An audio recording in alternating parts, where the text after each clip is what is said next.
secrets to you I'll tell, how the good old Union has come in here to dwell. A battle in the heart of Alabama caught our attention. Coal miners in one community, they've been on strike now for months. Working as long as 12 hours a day, 7 days a week, in some of the most dangerous conditions. I really think that the labor movement is the single greatest force for democracy in the history of the United States. The story of Alabama is a story of not just resilience, but of militancy. I say no contract, you say no code. No contract, no contract. If we ain't all free, ain't none of us free. You're listening to Alabama's only union talk radio show, The Valley Labor Report, with Adam Keller and Jacob Morrison. Hello, Tennessee Valley. This is the Valley Labor Report. My name is Jacob Morrison, here with my co-host and fellow agitator Adam Keller, and we are broadcasting live for the first time in 2024, online and on the radio from the heart of the Tennessee Valley, the Spice Radio Studio in Huntsville, Alabama. Today, a Decatur cop is charged with murder. They're going to try to privatize the schools again this year in Alabama, and we are back with Last Week in Southern Labor and Boss Watch, all that and more on today's program. If you want to be part of the show today, we've got a phone number, and the line is open. Again, that phone number is 844-899-8857. That phone number is 844-899-TVLR. I'm hearing something in my... Yeah, I'm hearing an echo as well. I don't know what that's about. Yeah, me either. Let me try to change scenes here real quick and see if that fixes it. Yeah, there you go.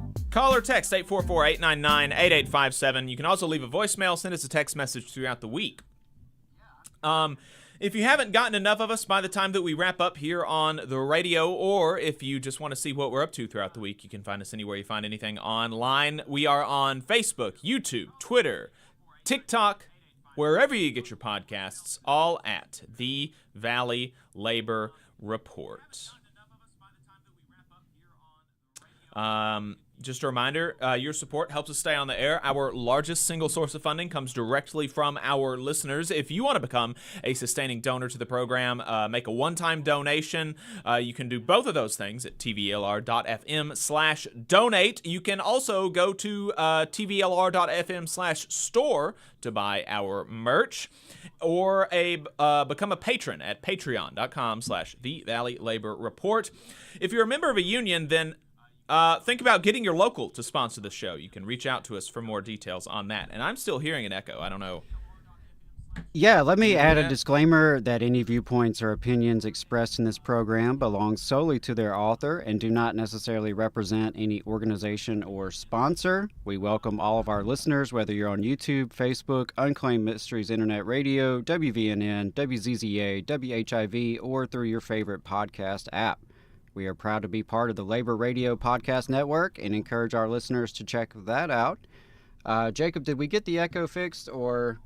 No, I'm still hearing it. All right, should we go to our first break and try to get that sorted out before we dive into Last Week in Southern Labor? Yeah, let's do that. We'll be right back, folks. Sorry about that. Benefit Architects has proudly supported union members and union-made products for over 35 years.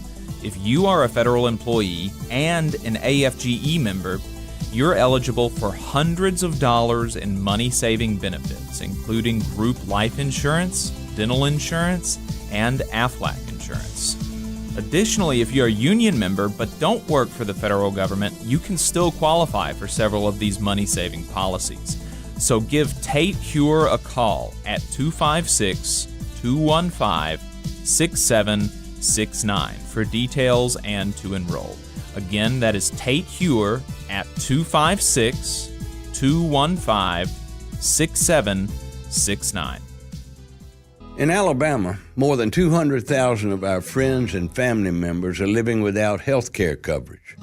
Often folks can't stay healthy enough even to keep their jobs. We can fix this. It's time for us to find a way to close the health care coverage gap so that people can remain at work. Let's make this a priority. Let's close this gap and cover Alabama. To learn more and how you can help, visit coveralabama.org. The attorneys at Maples, Tucker & Jacobs have stood with the working people of Alabama for over 40 years, providing skilled legal representation for your workplace injury claims. When you are injured on the job, it can be a scary time. The attorneys at Maples, Tucker & Jacobs have the experience to guide you through the process to make sure that you and your family are properly taken care of and your rights are protected. If you need help, call the attorneys at Maples, Tucker & Jacobs at 855-617-9333 or visit online at www.mtnj.com. No representation is made that the quality of legal services provided is greater than the quality of legal services provided by other law firms. Support for the Valley Labor Report comes from the International Federation of Professional and Technical Engineers Union. Learn more by visiting www.ifpte.org. Attention union members, membership organizations, podcasters, or anyone with a payment processing need. The future is here, and your organization needs to be prepared by working with Unionly. With Unionly, your union or organization can take payments on a mobile device, eliminating processing fees, giving you a better price than other payment processing methods, while at the same time supporting a union-friendly business with a specialized skill set to meet your needs. Your members will thank you when they pay their dues at their convenience without waiting in line to deposit cash or check. Start preparing for the future today by calling 206-595-8631 or visiting unionly.io. Are you looking for a better future, a career that can have you set for life, and to be a part of something that's bigger than yourself? If you are, then consider a skilled trades apprenticeship with the International Union of Painters and Allied Trades. The work of IUPAT is all around us, from the industrial painters who work on the bridges to drywall finishers, floor coverers, the glazers who install the glass in our skylines, and so much more. With an IUPAT apprenticeship, you earn while you learn and receive benefits while learning the trade, including a pension. We provide world-class education free of charge. That's right, no student debt. Our starting salaries for apprentices that graduate is above the national median salary with benefits for entire families. And you have the flexibility to take your trade wherever you'd like in the country to work. IUPAT District Council 77 covers our entire region, so give Adam Booth a call at 205-603-3142 for more information. Again, that phone number is 205-603-3142. Come build a better future with us today and join IUPAT. I'm attorney Tommy Sinyard. When you've been injured and need help, you need a lawyer who's with you. Sinyard Law. You need attorneys always available to take care of you. Sinyard Law. And keep you in the loop. It's your case. You need to know what's happening. Sinyard Law. And never a charge to meet with us to evaluate your case. Sinyard Law. A new firm, but an old name. One that will stay with you every step of the way. Sinyard Law, the name with proven results. Support for this program is provided by the International Association for Machinists and Aerospace Workers, Local Lodge 44 in Decatur, Alabama. Learn more at iamaw44.org. Come all you poor workers, good news to you I'll tell, how the good old union has come in here to dwell.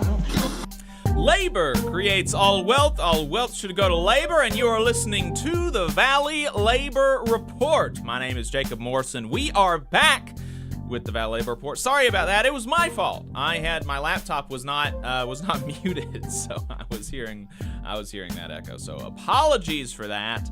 But appreciate everybody tuning in. We have about 15 people watching already, and only 2 people have liked the stream. What is up with that? Tempest Lord Rayhan in the YouTube chat. Welcome. Appreciate you tuning in. James from Tampa, Florida. Benjo says good morning. P.A. Leggett from West Virginia. Reese says good morning. Yeah, great to have all of y'all with us. Looking forward to being back. I definitely enjoy doing this. I find it somewhat therapeutic, and so I'm looking forward to jumping into some of this stuff. The first thing that we're going to get to today is last week in Southern Labor, and it is actually, more accurately, the last 3 weeks in Southern Labor, because we were last on the radio on December 15th or 16th. Since then, we've been pre-taped best of episodes. So we've got a lot to catch up on. A lot. It's like a couple of thousand of words. It's crazy. Missed a lot of stuff while we were gone. So we're going to try to go roll through it really quick. And without further ado, here is what workers in the U.S. South and the American colonies were up to in the weeks from 15 December to 5 January. We had several new campaigns. 10 remote animation workers at Disney in 6 states, including Tennessee, Texas, and Virginia, filed for a union election with IATSE's Animation Guild, Local 839. 51 workers at CQ Roll Call in Washington, D.C. filed for a union election with the News Guild CWA after the employer rejected their request for a voluntary recognition. 100 workers at Monongolia Emergency Medical Services in Morgantown, West Virginia, filed for a union election with the International Association of EMTs and Paramedics, IAEP, which is a division of the National Association of Government Employees, NAGE, which is affiliated with SEIU. I'm not going to spell out that acronym. I'll let you figure it out. Workers likely intimidated or pushed by their employer filed a petition to decertify Workers United as the union representing 12 workers at Advantis Corporation in Petersburg, Virginia. The employer filed for a union election after a majority of the 21 security officers at Meow Wolf Dallas in Grapevine, Texas, showed support for unionization with, I'm not sure, the filing does not say. Meanwhile, the employer also filed for another union election after a majority of the 71 other workers at Meow Wolf Dallas showed support for unionization with the Communication Workers of America. Meow Wolf is an artist collective. 9 workers at the Peace Center Foundation in Greenville, South Carolina, filed for a union election with the International Alliance of Theatrical and Stage Employees, IATSE Local 322. Workers likely pushed by their employer filed a petition to decertify the Retail, Wholesale, and Department Store Union, RWDSU, as the union representing the 62 workers at Nestle in McDonough, Georgia. I say RWDSU is the union, although the NLRB filing again doesn't mention the union, because I found a press release about the RWDSU winning an election there in 2017. 6 workers at Public Television 19 in Kansas City, Missouri, filed for a union election with the National Association of Broadcast Employees and Technicians, NABETCWA. 24 workers at Platinum Waste Disposal in Ganaibo, Puerto Rico, filed for a union election, but the NLRB case page does not say with which union. This has been an unusually common occurrence in this roundup, as you will continue to see. 24 skilled maintenance workers at Duke University in Raleigh, North Carolina, filed for a union election with the International Union of Operating Engineers, IUOE, Local 465.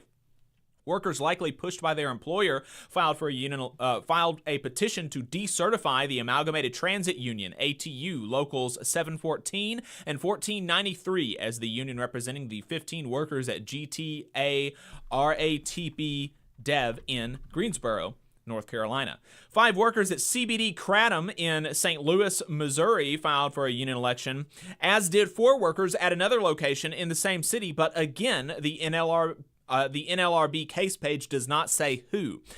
Maybe the Teamsters Local 955. I say that because they just won the second dispensary union election in Missouri in August. So it's not a bad guess. The other guess would be UFCW. The employer filed for a union election after a majority of the 26 workers at Neil R. Gross and Company in Washington, D.C. showed support for a unionization with Court Reporters United. The employer filed for a union election after a majority of the 20 workers at Starbucks in St. Anne, Missouri showed support for a unionization with Starbucks Workers United. Workers likely pushed by their employer filed a petition to decertify the Transport Workers United, TWU, Local 513, as the union representing the 21 workers at Menzies Aviation in Dallas, Texas. The employer filed for a union election after a majority of the 24 workers at Ballet Austin in Austin, Texas showed support for a unionization with the American Guild of Musical Artists, a missed opportunity to recreate the Simpsons union. The employer filed for a union election after a majority of the 54 workers at Stratus Systems in Dallas, Texas, showed support for unionization with, presumably, the sheet metal, air, and rail transportation workers, SMART. I say presumably because, again, the NLRB case page does not show a union, but I did find a recent board charge filed by SMART against the same employer in the same town. 85 workers at Southern Electric Corporation in Miami, Florida filed for a union election, but it doesn't say who with. 9 workers at Wiener King of Cumberland County, doing business as Wiener Works in Fayetteville, North Carolina, filed for a union election with the National Labor Union. The employer filed for a union election after a majority of the 20 workers at Starbucks in Baton Rouge, Louisiana, showed support for unionization with the Starbucks Workers United.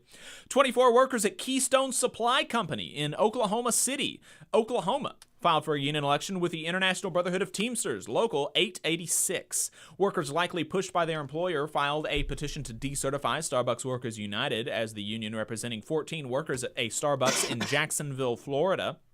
29 workers at the Disability Law Center of Virginia in Richmond, Virginia, filed for a union election, but it doesn't say who with.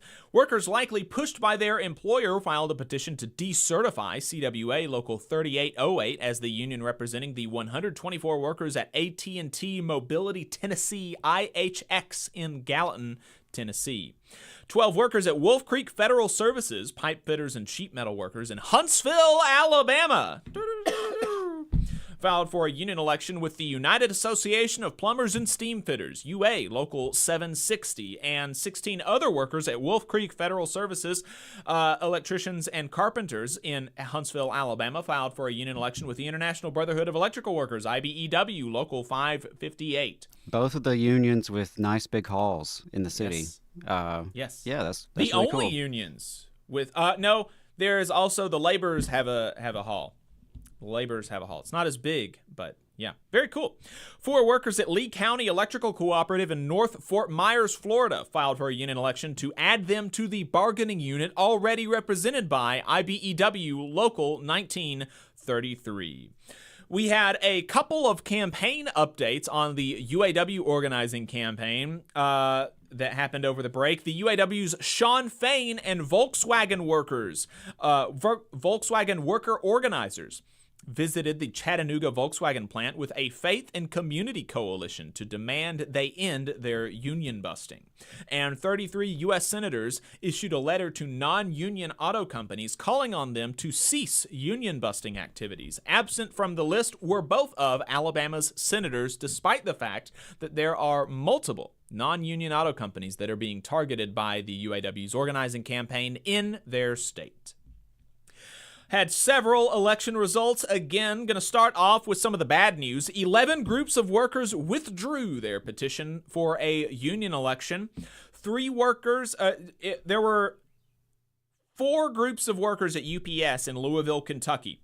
All withdrew their petition to unionize with the Teamsters Local 89, and another group of UPS workers in Campbellsville, Kentucky, also withdrew their petition to unionize with Teamsters Local 89. I am hopeful, because this is UPS, and I think that presumably there's some sort of neutrality agreement that they have in their National Master Agreement.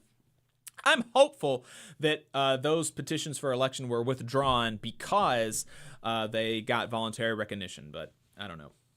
We'll see.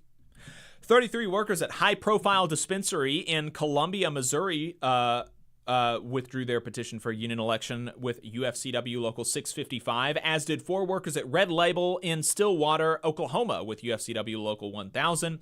290 workers at Places for People Incorporated in St. Louis, Missouri, with SEIU. 15 security guards at Walden Security in Washington, D.C., with the United States Court Security Officers.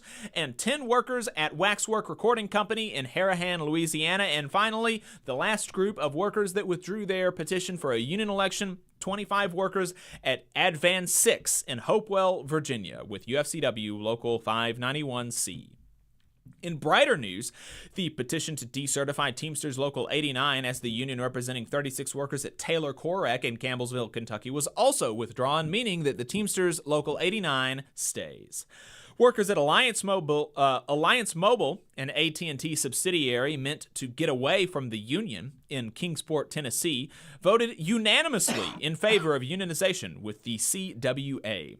242 workers at Costco in Norfolk, Virginia voted 111 to 92 in favor of unionization with the Teamsters Local 822. After the victory, Costco sent out a letter to all employees in the United States saying that the company was, quote, disappointed by the result, unquote. Puzzlingly, this was called classy by a large progressive Twitter account.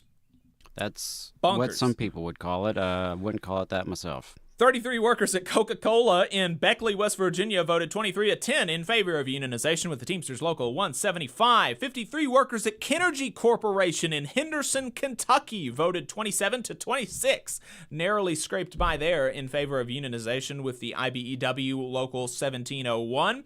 15 workers at Koppers in Newsoms, Virginia voted 5 to 9 to decertify United Steelworkers Local 14187-01.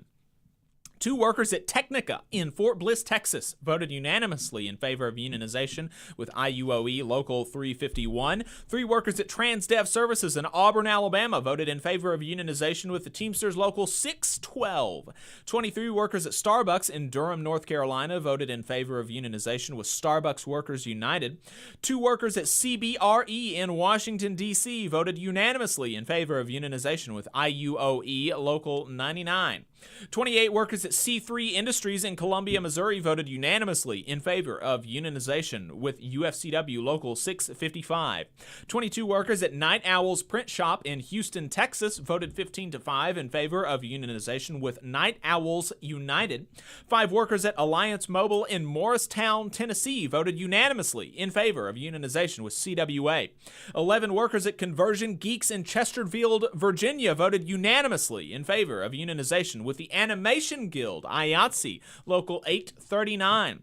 4 workers at CBRE in Dallas, Texas voted in favor of unionization with IUOE Local 68. 20 workers at Starbucks in Durham, North Carolina voted in favor of unionization with Starbucks Workers United. 6 workers at Lincare Holdings in Wheeling, West Virginia voted in favor of unionization with Teamsters Local 697. 8 workers at Johnson Controls Fire Protection in Springfield, Missouri voted 3 to 5 against unionization with the UA's Road Sprinkler Fitters Local 669. 598 workers, probably the biggest election in this latest roundup, at University Medical Center, New Orleans, in New Orleans, Louisiana, voted 442 to 100 in favor of unionization with National Nurses United. 52 workers at Quest Diagnostics Clinical Laboratories in Abbeville, Georgia, voted 29 to 17 in favor of unionization with Teamsters Local 728. 17 workers at the Oklahoma Policy Institute, a sister organization to Alabama Arise, in Tulsa, Oklahoma, voted unanimously in favor of unionization with UFCW Local 1000. And finally, 9 workers at Rogers Group in Hopkinsville, Kentucky, voted 4 to 5 against unionization with IUOE. We had a few settlements, grievances, and unfair labor practices last week. A new ProPublica report alleges widespread abuse of workers on the railroads. From the report, quote, "The companies blame workers when they get hurt and motivate supervisors to go to extreme and sometimes dangerous lengths to keep injuries off the books." Unquote. This including paying workers to hide head injuries and having doctors alter records so the company will not have to report the injury. Insane stuff. Universal Orlando agreed to scrap company policies that would have prohibited the wearing of pro-union buttons after a worker filed a complaint with the National Labor Relations Board and won. Friend of the show, McKenna Schuler, broke the story for the Orlando Weekly. This is a big one. AFGE secured the reinstatement with back pay and accumulated leave benefits for an employee after a series of discrimination and wrongful termination complaints stemming back to 2017 in Fort Gordon, Georgia. The employee received over $300,000 in back pay, interest, and compensatory damages. That's a huge news. Teamsters at DHL in Kentucky ended their 12-day strike in December after coming to a tentative agreement containing enhanced workplace safety, higher wages, and better benefits. The TA is with the workers for a vote now. The NLRB is alleging that the NCAA abuses the term student-athlete to deprive college players of workplace protections. A recent poll showed 62% of college athletes think that they should form a union. So that's pretty cool. Elon Musk and SpaceX are trying to have the NLRB abolished after it found the company illegally fired workers for their criticisms. We're going to dive into that a little bit more in the second half of the show. Truckers Movement for Justice is alleging the illegal firings of 18 pro-unionization truck drivers in Texas by employer Lohi Logistics. Several strikes and bargaining updates last week.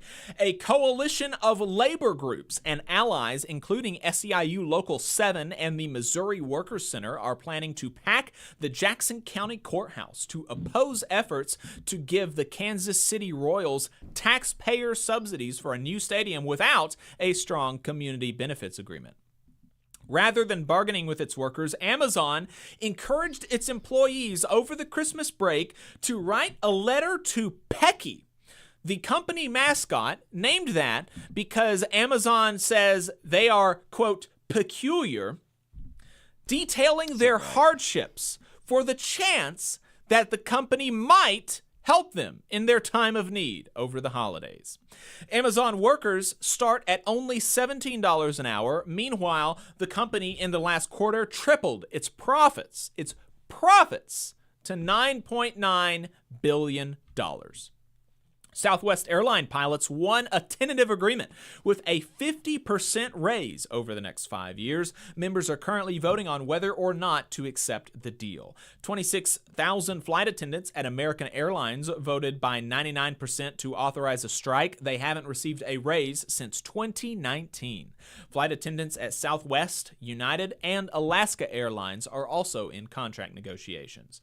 Crew members at Atlanta's Alliance Theater, who recently unionized with IATSE Local 798, won their first collective bargaining agreement that includes immediate raises of between 22% and 8%, depending on classification, more overtime, more time off, and better insurance benefits. Teamsters at Anheuser-Busch voted to authorize a strike by 99%. Salisbury, North Carolina firefighters with the International Association of Firefighters, Local 2370, are pushing for step raises for municipal employees. In internal union affairs, there was only one story, but whoo boy, it was a lot. So there was lots of drama in minor league football labor over the time that we were off. So the United Football Players Association, UFPA, and keep that acronym in your mind, put out a statement saying that their, quote, partnership with the United Steelworkers has ended, unquote, which led me to believe that the union that won an election to unionize the United States Football League players and lost an election to unionize XFL players would be disaffiliating from the United Steelworkers. However, and they said that they were ending their partnership, the UFPA, ending their partnership with the United Steelworkers because during the merger between XFL and USFL, they are saying that this is going to result in a 50% cut in players and no raise for those that are remaining. And that this happened because the United Steelworkers, quote, stood by and allowed this to happen while, quote, shutting out the UFPA from negotiations. So that sounds pretty bad. However, after this, a new Twitter account appeared calling itself the United States Football League Players Association, USFLPA, USW Local 9000 put out their own statement saying that the UFPA, in fact, was never the bargaining representative of the players, and that they were their own non-union, non-profit organization that had been hired to work as organizers for the United Steelworkers organizing campaign, and affirmed that their relationship had been terminated. That statement, however, did not address allegations of ineffectiveness, but did say that the XFL players, because of the merger, would automatically be brought into the bargaining unit. And in the final response in this back and forth, the United Football Players Association released a video affirming the correctness of the USFLPA's statement, saying that it was a mistake to enlist the USW as their union instead of going independent, and that they are trying to run another election to take over the union in 2024. Did you get all that? Was all that super clear? Wow. Yeah. Crazy. That's bonkers. Several policy, politics, and legislative updates. Elon Musk and SpaceX are seeking to have the NLRB declared illegal after the Labor Board accused the company of illegally firing 8 workers for criticizing the company. So much for free speech. A recently released annual report from the Federal Office of Personnel Management showed that telework can be a strong incentive for employee retention amid serious staff shortages across the government. Completely unrelated to the staff shortages many federal agencies are facing, the pay gap between federal workers and similar private sector workers increased again in 2023 to 27%. UE Local 150, representing state and municipal workers in North Carolina, has called for Duke University to start paying taxes to the city of Durham to help fund raises for city workers. Labor reporter for the Huffington Post has a great piece reminding folks about Trump's record on labor, which includes, but is certainly not limited to, making it easier for bosses to steal from and physically injure their workers, freezing pay for agricultural immigrant workers, and increasing line speeds in poultry plants. Greyhound is floundering nationwide, prompting calls for its nationalization. Minimum wage workers in 22 states got a raise at the beginning of January, but only one of those states were in the Republican-controlled South, and that's using a liberal notion of the South. It's Missouri. Minimum wage workers in Alabama make $7.25 an hour. Tipped workers can and do make as little as $2.13 an hour. A new lawsuit, quote, alleges that current and former officers and board members of Next Era Energy Incorporated, the parent company of Florida Power and Light, violated federal securities laws by making materially false and misleading statements related to the company's political spending, per AL.com.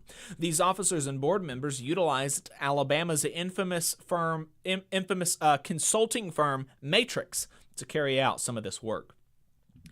United Steelworkers President David McCall says the U.S. Steel buyout by Nippon violates their collective bargaining agreement and would be bad for America. A bipartisan group of Congress members wrote a letter to the Biden administration urging review of the proposed buyout.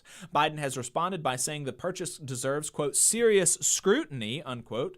Fairfield Tubular Operations and Fairfield Works in Birmingham are subsidiaries of U.S. Steel, which is also a major landholder in Jefferson County involved in multiple development projects. Regulations implementing Biden's executive order to mandate project labor agreements on all federal projects exceeding $35 million were finally announced. It is estimated that 200,000 workers will gain collectively bargained wages and protections as a result. Cecil Roberts, president of the United Mine Workers of America, eviscerated U.S. Representative Scott Perry for his amendment that would prohibit, quote, the use of funds for MSHA to finalize, implement, or enforce the proposed rule entitled Lowering Miners' Exposure to Respirable Crystalline Silica and Improving Respiratory Protection, saying that he and others like him are in the dark about critical needs of tens of thousands of their own constituents.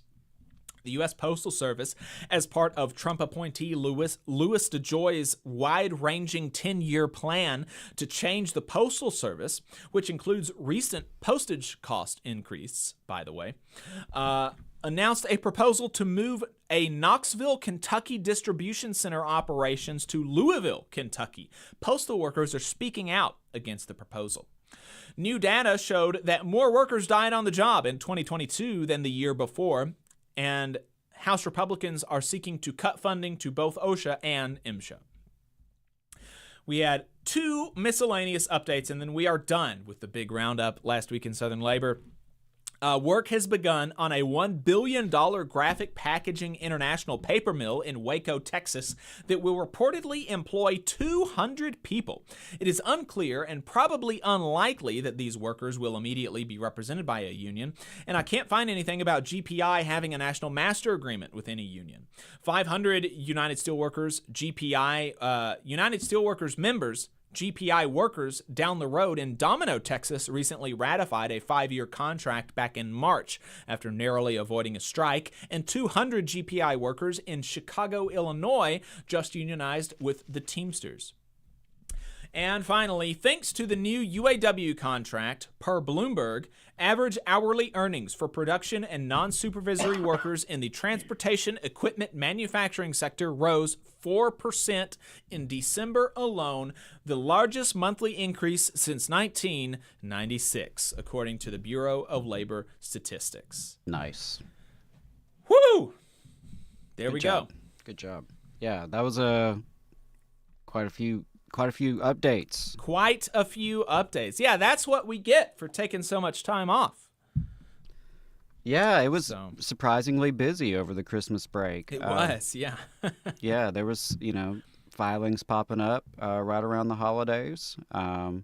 Was glad to see some IATSE wins in there. I was glad to see the National Nurses United win at New Orleans. That's huge. Yeah. That is probably the biggest one, like you said, of all of them. And probably one of the biggest election wins in the South in 2023 in the whole year. Yeah, if I had to guess, I would say so. It's definitely up there. And so that's really important. I think that's a game changer.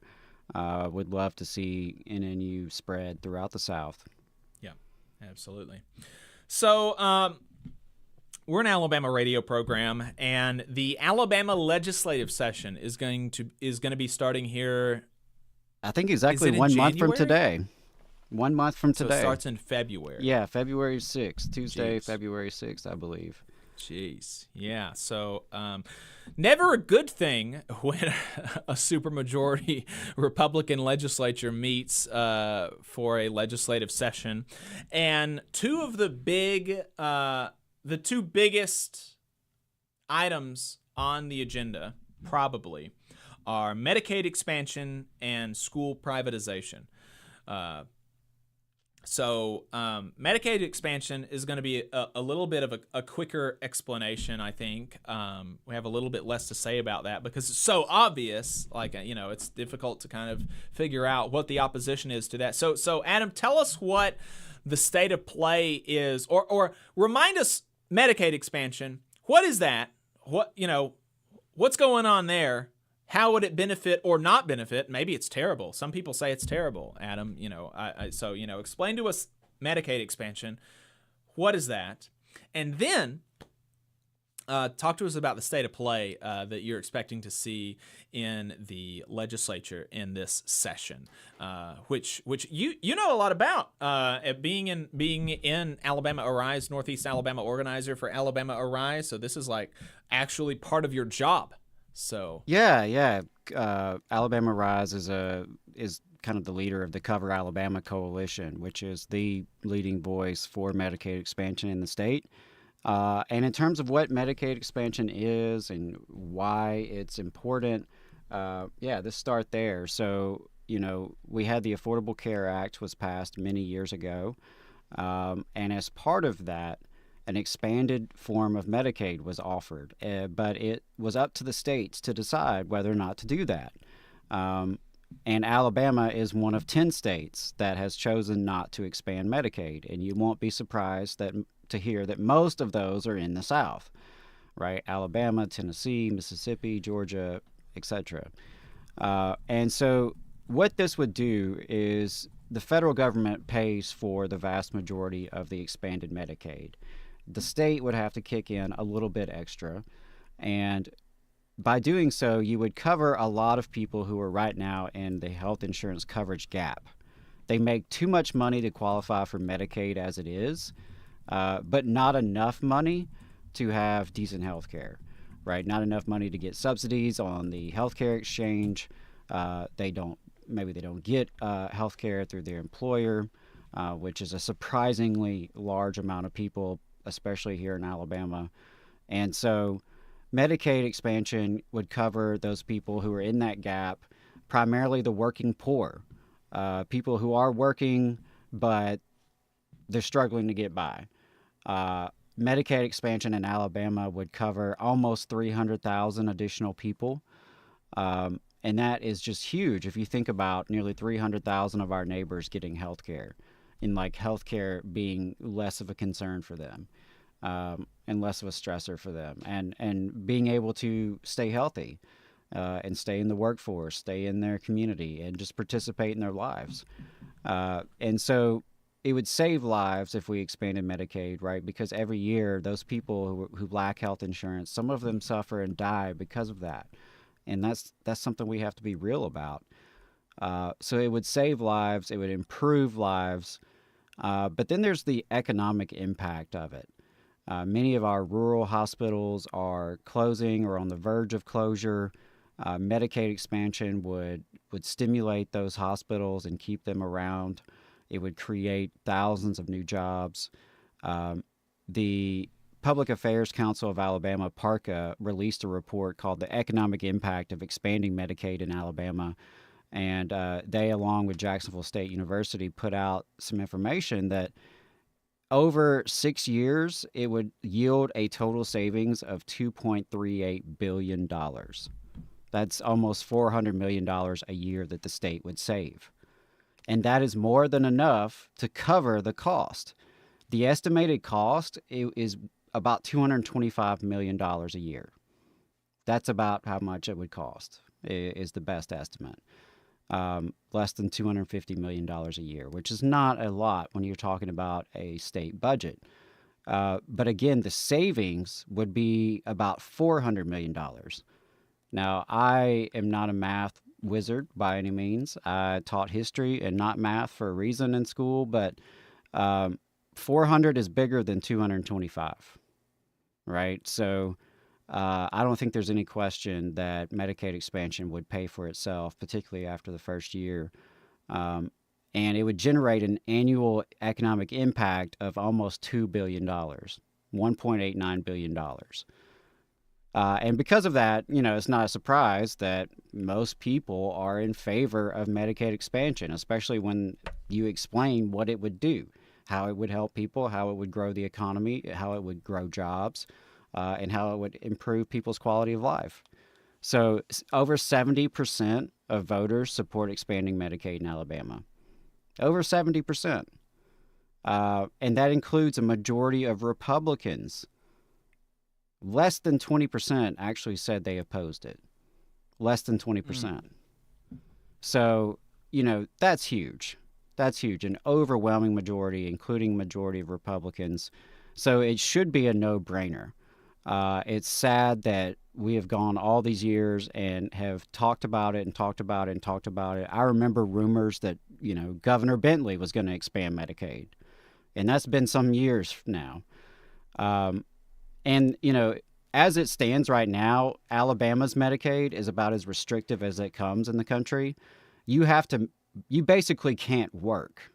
If you have a job, it's almost impossible to get Medicaid. So almost all the people who are on Medicaid in Alabama are children.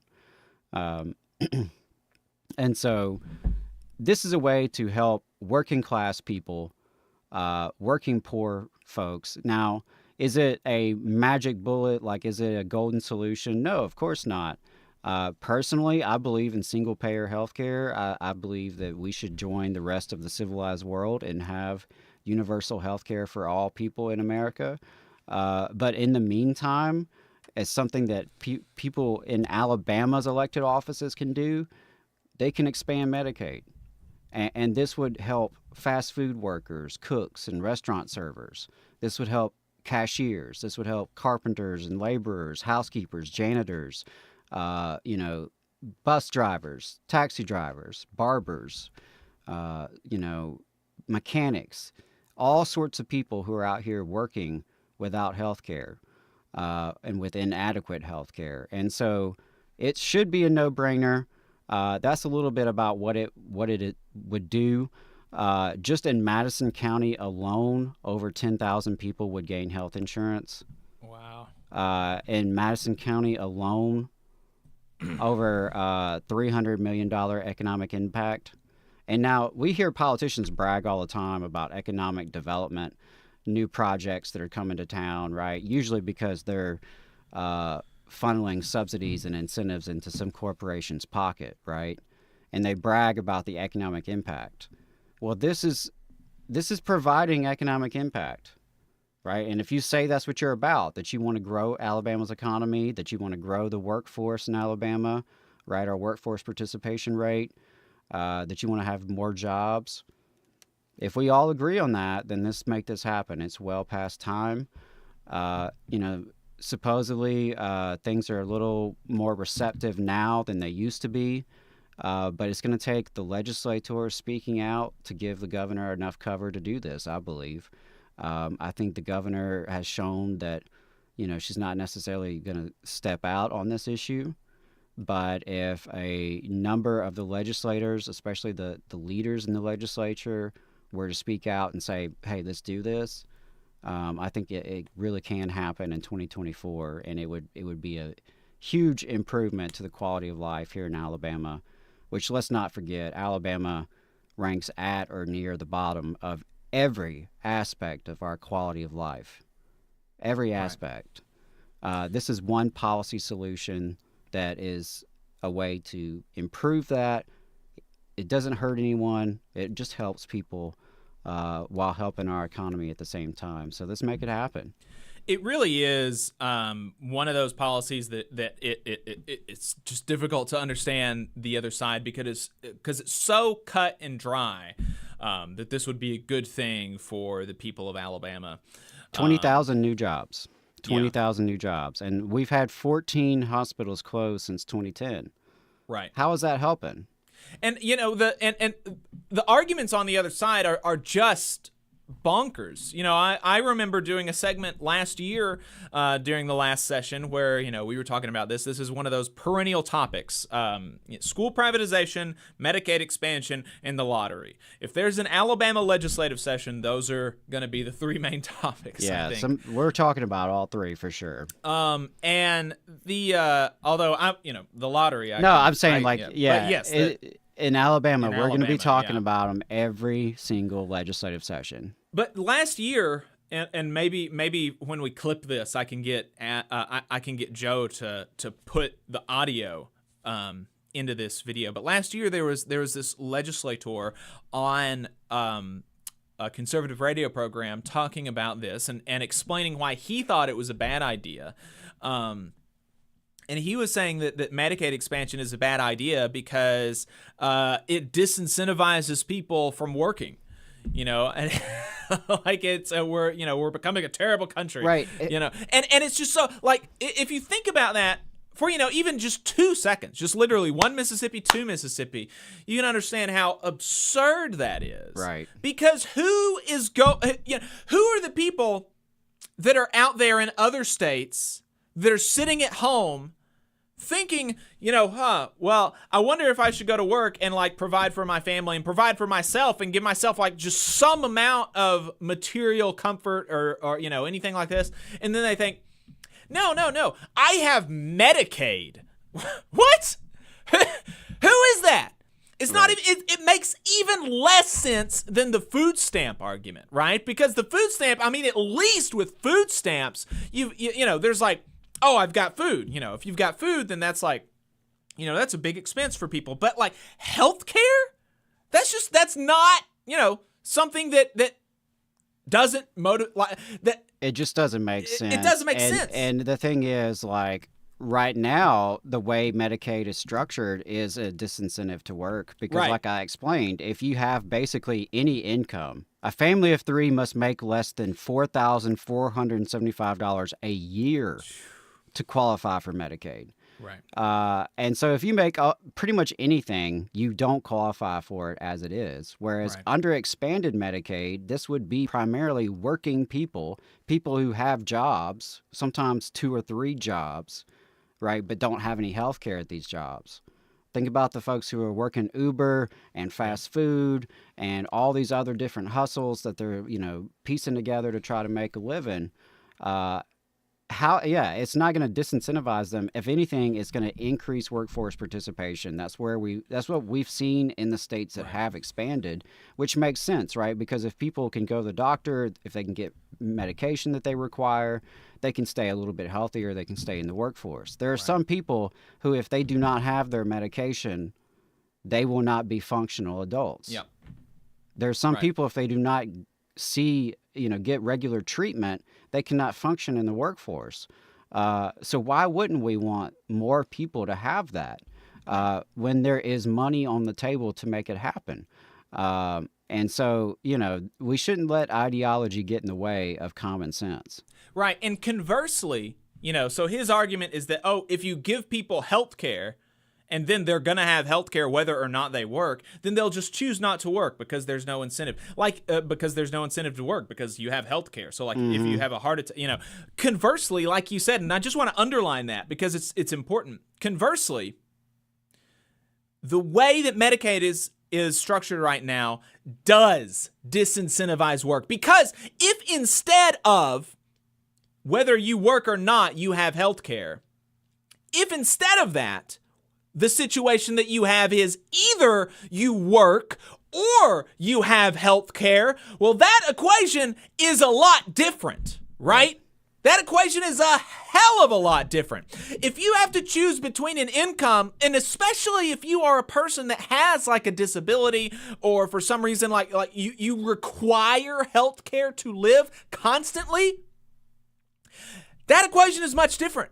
And it is incentivizing you to stay home, to not be productive. Because if you go and be a little bit productive, then the state takes away the very thing that you need to stay alive, right? So that's how absurd the argument that giving people Medicaid would disincentivize work is. It is not only just laughably untrue, it is actually, in fact, the opposite of true. Right. And, the other big thing is, how are we going to pay for it?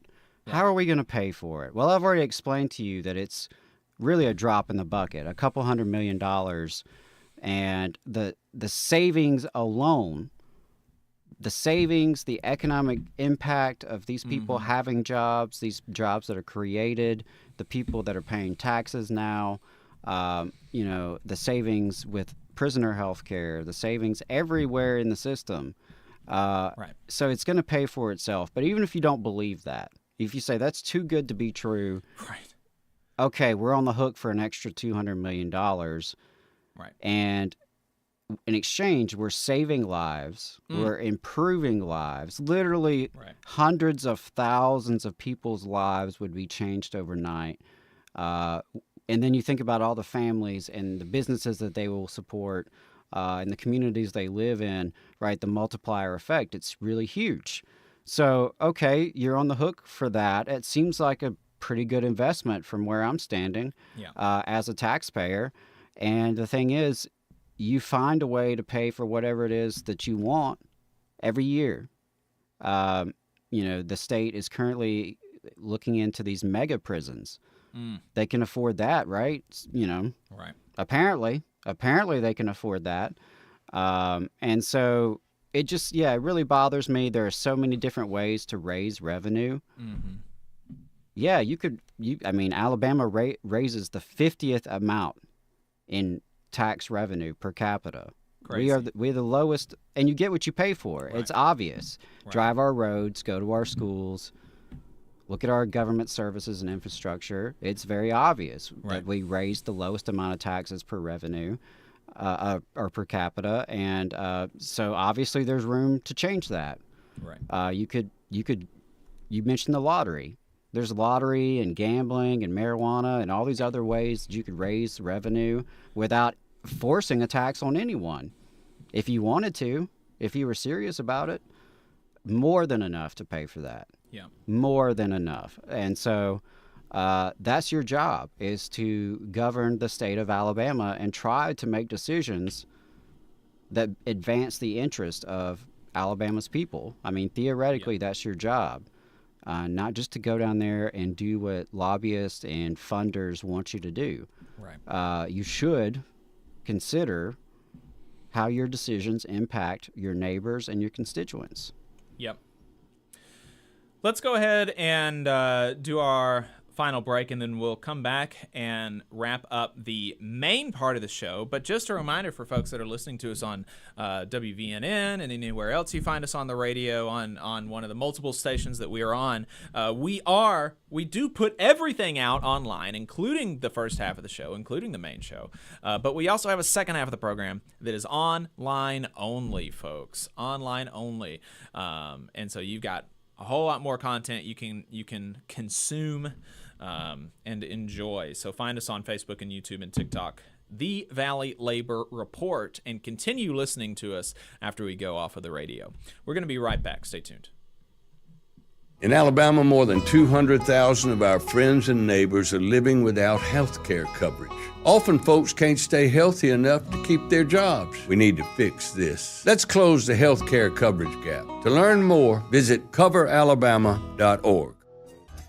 Support for this program also comes from the Iron Workers, Local 477. So if you are looking for contractors with lower than average EMR and TRIR, they tell me that if you need to know what those mean, then you will. Or if you need to supplement a workforce at any level for any amount of time, short or long term, if you need iron workers that come trained and certified at no extra cost, or if you need workers from superintendent down to general laborer, and you're looking to start work on a project, or you're unhappy with your current contractor situation, you need to call my friend Jeb Miles with the Iron Workers Local 477. They only work with the best in the business, vetted contractors, and can do all kinds of jobs, from roofing to steel and bridge erection, from welding to heavy rigging, from structural repairs to machinery alignment, and much more. They supply manpower on 4 of the 5 largest projects in North Alabama, so you know they're legit. If you need good quality, safe, efficient, diligent, and knowledgeable workers on your job, then you need the Iron Workers Local 477. Call Jeb Miles at 256-383-3334 or via email at local477@bellsouth.net, and make sure you tell them that you heard about them on the Valley Labor Report. We're the nurses, firefighters, and claims representatives that help keep our government services running. We respond to natural disasters. We care for our nation's veterans, and we investigate discrimination in the workplace. We are federal and D.C. government workers, and we are proud to serve the American people. Working in more than 70 agencies across the government, we know we can fulfill our mission because our union has our back. Learn more at AFGE.org. Paid for by the American Federation of Government Employees, AFL-CIO. The Laborers International Union of North America, Local 366, is proudly recruiting North Alabama workers to work construction and nuclear plant maintenance. If you're interested, please contact Donna at their training center to start the process. That phone number is 256-415-7452.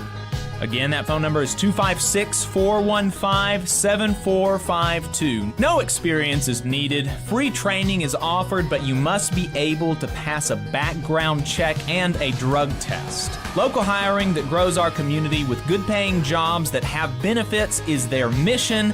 Live better, work union, Local 366, feel the power. Support for this program also comes from the Mid-South Council of Retail, Wholesale, and Department Store Union. Learn more at rwdsu.info. I'm attorney Tommy Sinyard. When you've been injured and need help, you need a lawyer who's with you. Sinyard Law. You need attorneys always available to take care of you. Sinyard Law. And keep you in the loop. It's your case. You need to know what's happening. Sinyard Law. And never a charge to meet with us to evaluate your case. Sinyard Law. A new firm, but an old name. One that will stay with you every step of the way. Sinyard Law. The name with proven results. As labor union members, we face our share of challenges in the workplace. But today, I want to talk about a different kind of challenge, the climate crisis. We've all seen the fury of Mother Nature, the storms that can turn lives upside down in an instant. That's why Hometown Action is launching our Climate Protection Project. We're heading out to 10 rural communities, listening to local folks, and taking action with them to protect communities impacted by climate disasters. And we need you, our union brothers and sisters, to join us. Together, we'll make a difference. Our strength on the job is undeniable, and now it's time to put that strength to work for the planet. Let's protect our communities, our families, and our future. Visit hometownaction.org today and sign up to volunteer for the Climate Protection Canvas. Come on, you poor workers, good news to you I'll tell. How the good old union has come in here to dwell. Alabama's only union talk radio show. This is the Valley Labor Report. My name is Jacob Morrison. My co-host is Adam Keller. We are back in the new year. Lots of stuff happening, lots of stuff planned. Big things in 2024. Appreciate everybody tuning in. On YouTube, we've got over 30 people watching the show and only 22 likes. What's up with that? Let's get those numbers up. Appreciate everybody in the chat. We have a few new people in the chat. Metal 1520 from the Letter Carriers Union. Appreciate you tuning in. Jada, Jules T, Elizabeth from IATSE 13 in Minnesota. Thanks for tuning in. Jose from California, Teamsters at UPS. Appreciate everybody tuning in and watching. Means a lot. Also on Facebook, we have Joe and Mel, as always. Thanks for tuning in, folks. I don't think that our phone lines are open. Let's turn those on if we can. And while he does that, I'll go ahead and tell you what bosses were up to in the U.S. South and the American colonies while we were on break from the 15th of December to the 5th of January. Over in Texas, South Austin Nissan, a car dealership in Austin, Texas, operated by NICPA Central Auto Group, subjected female employees to sexual harassment and retaliated against employees when they reported the harassment, the U.S. Equal Employment Opportunity Commission charged in a lawsuit. According to the EEOC's lawsuit, 3 managers at South Austin Nissan engaged in egregious and persistent sexual harassment towards female employees. These managers regularly touched or attempted to touch female employees. They also made sexual comments about female employees, critiquing their physical appearance and referring to the employees' personal relationships. Managers encouraged female salespeople to, quote, show more, sell more, suggesting the woman wear revealing clothing at work to succeed in sales opportunities.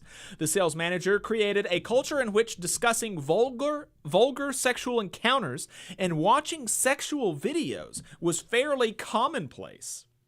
Several female employees who suffered harassment were forced to leave their jobs because of the manager's conduct. Several employees, including a male manager, reported the harasser's behavior to both NICPA Central Auto Group's Director of Human Resources and the Chief Operating Officer. However, no appropriate investigation, effective corrective action, or remedial action was taken in response to the complaints. Instead, the reporting employees were transferred to other dealerships managed by NICPA Central Auto Group. One reporting manager was transferred, received a reduction in pay, and was subsequently terminated for standing up against harassment. Wow. The EEOC filed suit in U.S. District Court for the Western District of Texas, Austin Division, after first attempting to reach a pre-litigation settlement through its conciliation process. In this case, the EEOC seeks back pay damages, compensatory and punitive damages, and injunctive remedies, including implementation of stronger oversight over investigations into sexual harassment and discrimination. Right here in Sweet Home, Alabama, the U.S. Department of Labor has recovered $26,927 in back wages and liquidated damages for 36 employees of an Alabama fast food enterprise that allowed management at 2 of its Montgomery locations to deduct time worked illegally, which led to federal minimum wage and overtime violations. The department's Wage and Hour Division investigators found Checkerboard Montgomery and Checkerboard Montgomery 2 knowingly permitted managers to violate the Fair Labor Standards Act by doing the following: clocking out employees while they continued working, deducting break time from workers' schedules whether or not they took breaks, deleting entire portions of shifts from pay records, altering time cards to reduce workers' hours, and not paying them overtime as required. In 2020, the division also found wage violations by Checkerboard Foods LLC at its Rally's locations in Bessemer and Birmingham. The enterprise also operates Rally's franchise locations in Montgomery. In addition to the most recent recovery of back wages and damages, the division assessed the employer with $3,600 in civil money penalties for the repeated nature of its violations. Division investigators also learned that Checkerboard Montgomery and Checkerboard Montgomery 2 violated federal child labor regulations by employing six 15-year-old employees to work for more than 3 hours per day and more than 18 hours per week while school was in session, and more than 8 hours per day when school was not in session, past 9 p.m. between June 1st and Labor Day, and past 7 p.m.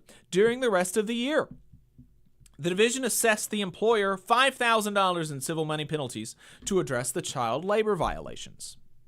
And finally, in Texas, a federal investigation into the fatal roof collapse at Friendswood High School in June 2023, in which 4 workers suffered injuries, including one who later died, found 2 Houston area contractors exposed employees to safety hazards by ignoring federal requirements to complete an engineering survey before demolition began.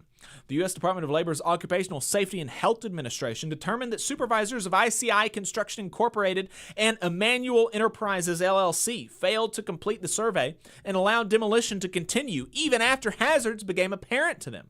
In fact, they directed employees to continue to work under the structure that later collapsed on them. OSHA issued citations to ICI Construction, the general contractor, and Emmanuel Enterprises, the project's demolition contractor, for willfully ignoring federal requirements to complete an engineering survey. In addition, the agency cited Emmanuel Enterprises for 3 serious safety violations for its failure to protect workers from silica exposure and use respirators properly. OSHA assessed a total of $315,000 in proposed penalties, including $175,000 for Emmanuel Enterprises and $140,000 for ICI Construction, both set by federal statute. We had several dishonorable mentions over the break. The U.S. Department of Labor Wage and Hour Division found that Atlanta United Interiors, a painting contractor in Georgia, misclassified 32 painters as independent contractors and paid the affected employees straight time rates for all hours worked. By doing so, the employer denied workers their additional half-time rate for hours over 40 in a work week, an overtime violation of the Fair Labor Standards Act. $87,000 in back wages for 32 workers were recovered. In Georgia, there are currently more than 7,000 workers owed more than $2.2 million recovered by the agencies, and individuals can use the agency's Workers Owed Wages search tool to see if they were owed back wages collected by the agency. The U.S. Department of Labor announced today that its Mine Safety and Health Administration completed impact inspections at 14 mines in 10 states in November 2023, issuing 184 violations and 1 safeguard. The U.S. Department of Labor has reached a settlement agreement with Pepsi Guam Bottling after an inspection by the Occupational Safety and Health Administration found the company exposed employees to amputation and other serious injuries, requiring Pepsi Guam Bottling to pay $132,000 in penalties, abate the safety failures found in OSHA's investigation, and implement a comprehensive safety and health program to protect workers moving forward. UPS will pay $150,000 and provide other relief, including offering reinstatement to a discharged employee in Florida with diabetes, the U.S. EEOC announced. According to the EEOC suit, the employee asked a human resources representative for the accommodation of an occasional short break to check his blood sugar and eat or drink something if necessary. After initially agreeing to the request, the HR rep later told him that UPS could not grant the accommodation and then fired him. Wow. Yeah, that's crazy. Children's Healthcare of Atlanta, a pediatric healthcare system in Georgia, will pay $45,000 to settle a religious discrimination lawsuit filed by the U.S. EEOC, which charged in its lawsuit that a maintenance employee requested a religious exemption to CHOA's flu vaccination requirements based on sincerely held religious beliefs in accordance with CHOA's procedures. They granted the same employee a religious exemption in 2017, 2018. However, in 2019, the company denied the employee's request for a religious accommodation and fired him, the EEOC said, despite the employee working primarily outside and his position requiring limited interaction with the public or staff. So that's interesting. Interesting stuff there. So the last big piece of news we wanted to make sure that we got to was an officer in Decatur, Alabama, being charged with murder by Republican Morgan County District Attorney. And that is very big news. I don't think that's what I don't know if that's what people were expecting, but that's a really big deal.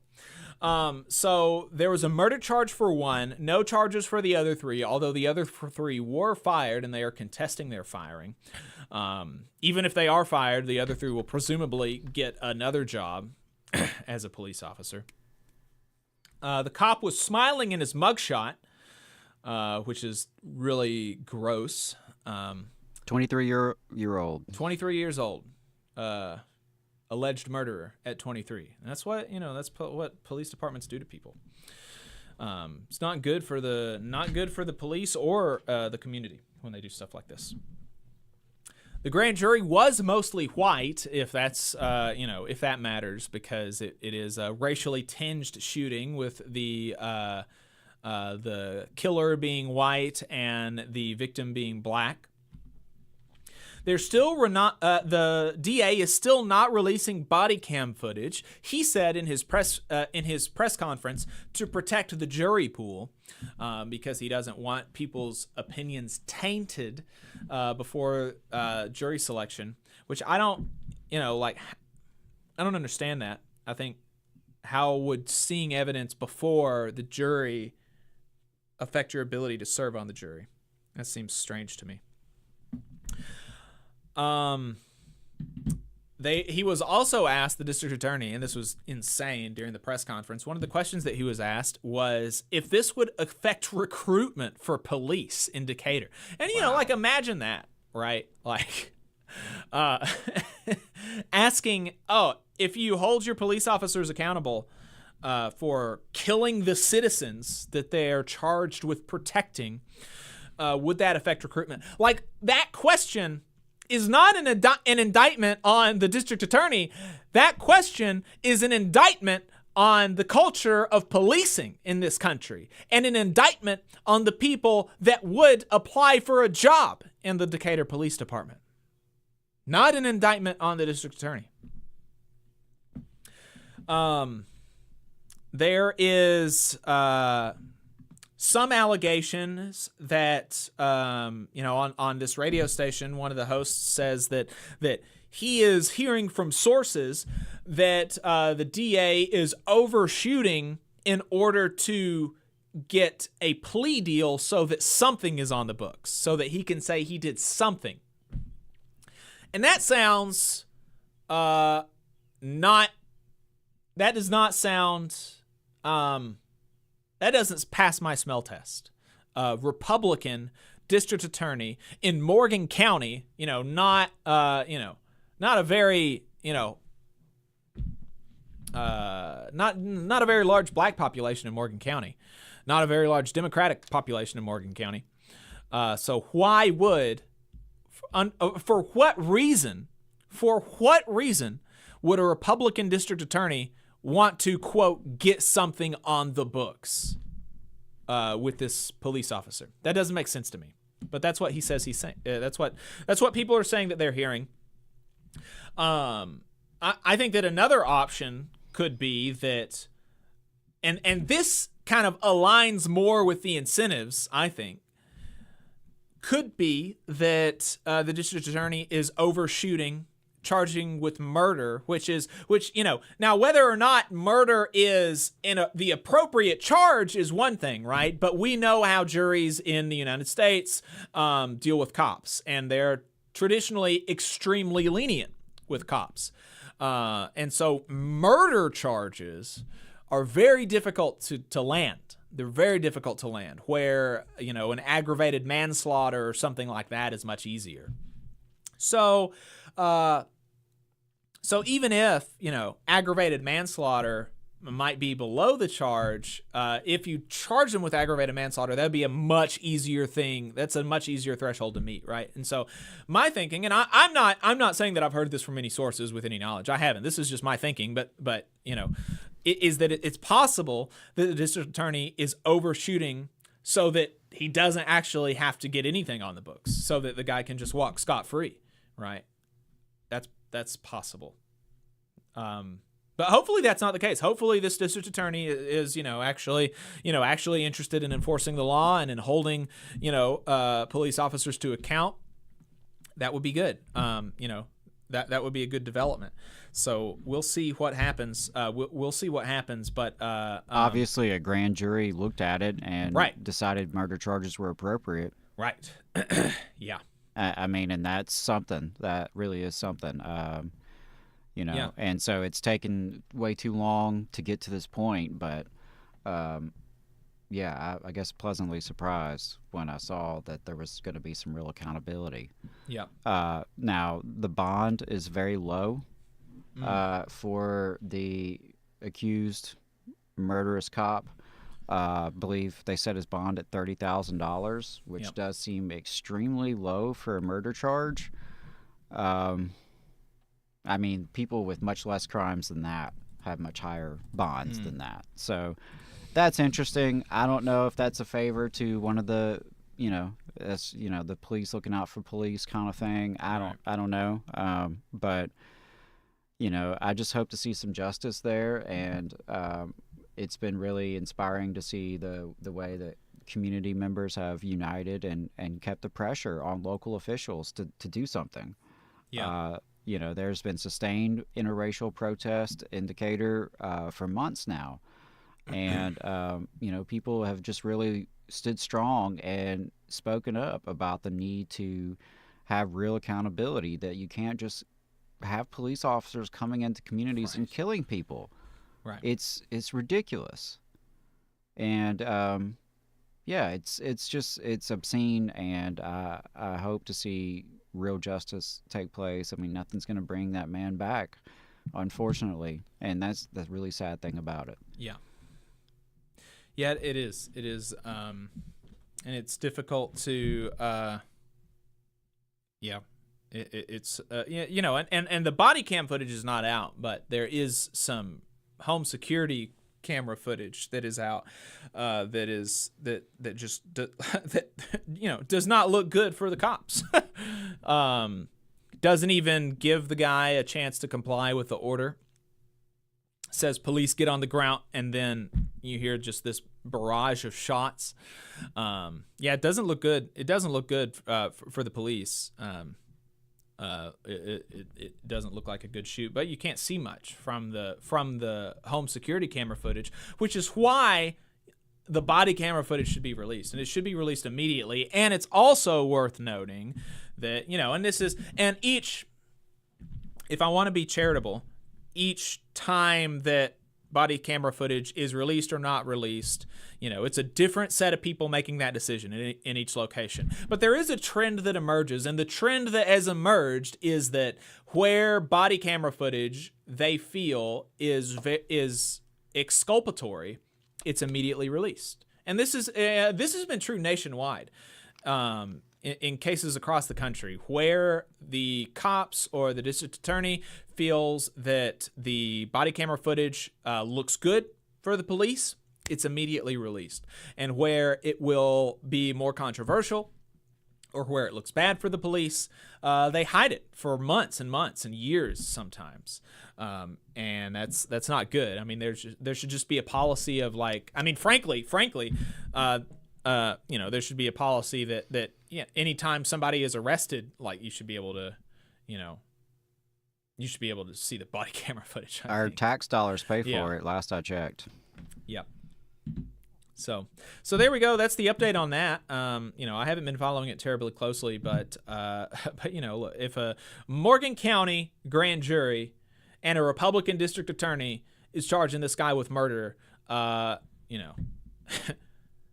it's not like they're like crazy. It's not like they're radical anti-cop people in this situation, right? So no, not at all, not at all. And I don't think there are any of those folks really involved. And I think some of the conversations that you hear on right-wing talk radio about it is pretty disgusting. And I'll leave it at that. Okay, so we've got a little bit more time left in the main show. We can just touch on school choice really quickly. School choice, quote unquote, really school privatization. And really just the main thing that I want to say here is that as we're leaving the radio, and I'm hopefully we're kind of like at the high point of the radio listenership at this point in the program.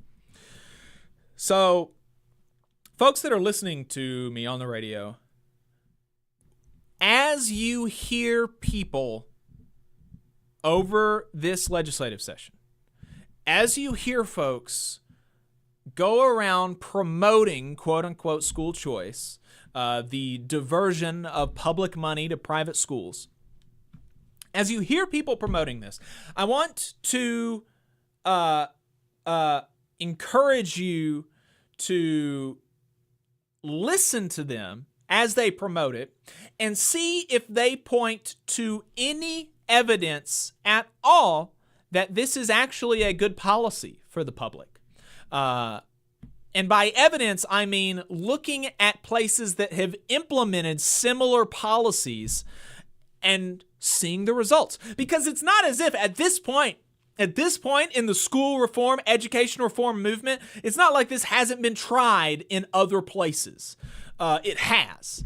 And so there's evidence. We can look and see what these voucher programs have done in states across the country. We can just look and see, right, before and after, what happened.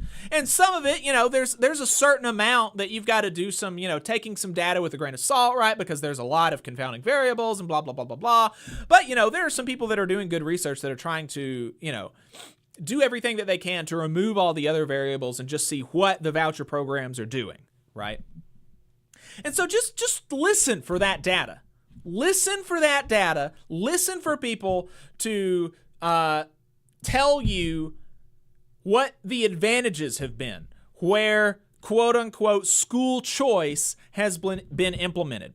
Because last year, they didn't tell you that data. Like the entirety, and I listened pretty closely. I don't listen to talk radio as much as I used to, but last year I did. Last year I listened to talk radio a lot.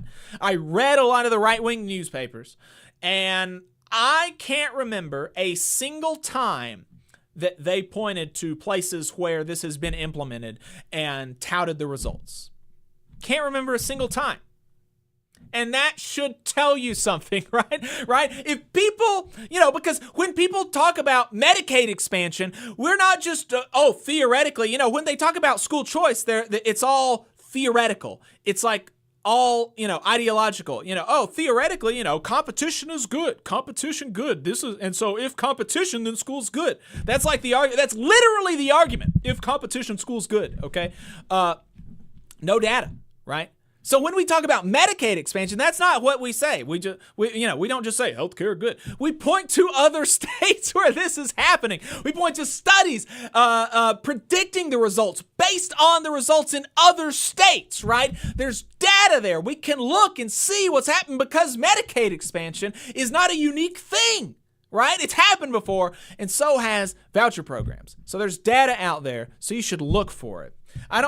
We've done a deep dive into the data before. I don't have everything with me right now, but the general consensus of the thing is that they're just not better than public schools on the whole, generally speaking. There are obviously some charter schools that do better than public schools, but there are also some charter schools that do worse than public schools. And a lot of the ones that do better because they are able to select the students that go there. They don't have a charge to educate every child in the district. It's only certain people that even apply, and then of the people that even apply, they only accept so many, right? So there's a big difference there. And so it's just there's not evidence to suggest that there are general and widespread benefits from school voucher programs. There's just not. Right.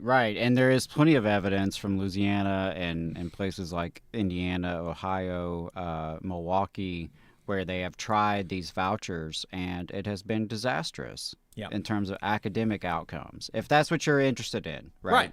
If that's what you're interested in. Now, as you've pointed out, some of this is just ideological. It's not really about like, our schools, our kids deserve a better education. Right. It's an ideological attachment to free market competition and to a belief in, a disbelief in the public and the concept of the public and the idea of public education, period. Right. And, a lot of times it's intertwined with, various forms of reactionary segregationist type of ideology. And that segregation is not just by race, but by class and ability and language and religion. Because let's not forget how many of these private schools are religious schools.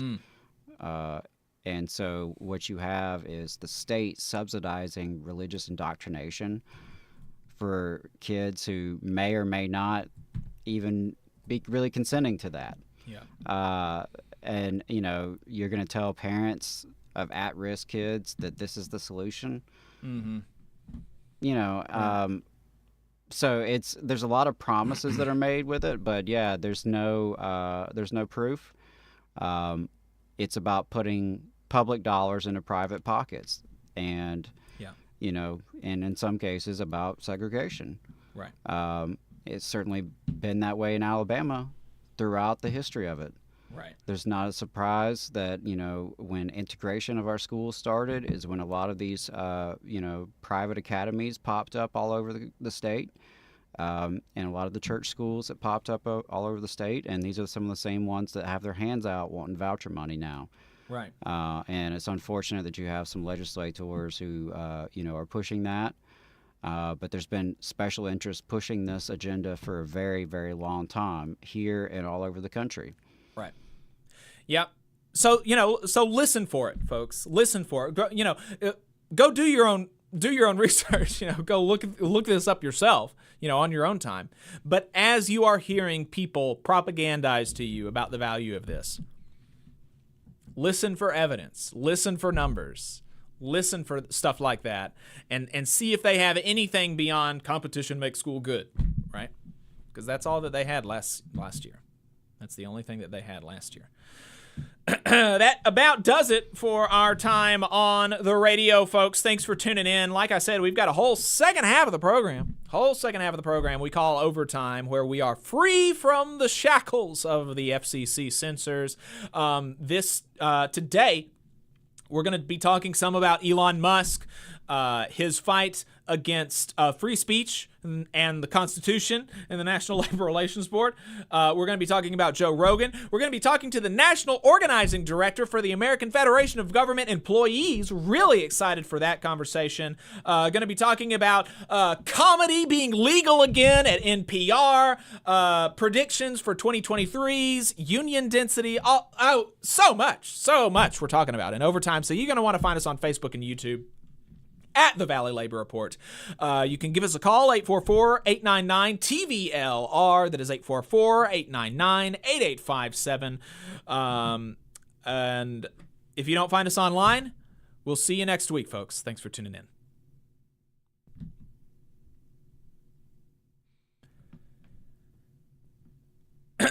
Okay. Off the radio. So yeah, like I said, got a great overtime lined up. Really looking forward to talking about this stuff, especially looking forward to talking to Dave Cann, National Organizing Director for AFGE. He's been doing a fantastic job, and looking forward to diving into some of the ingredients to his success here in a few minutes. So we're going to go ahead and take a break. We're going to be right back with overtime. Stay tuned, folks.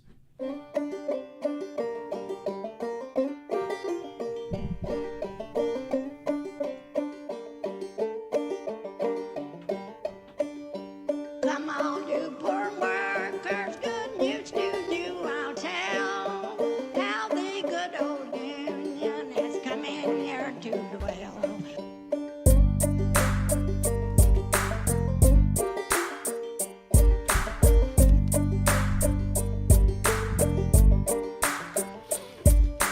Go to Harlan County, there is no neutral there.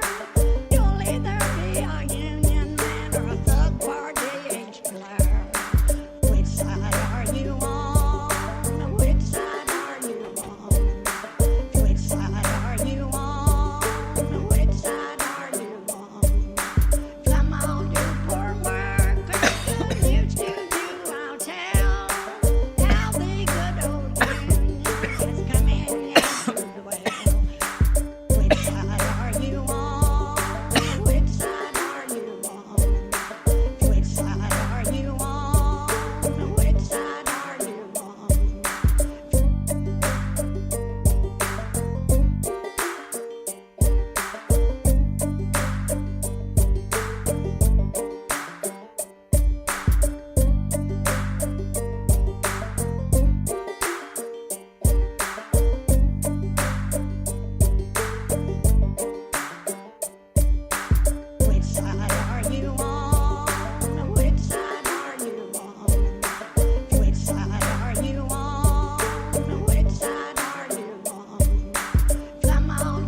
Welcome back.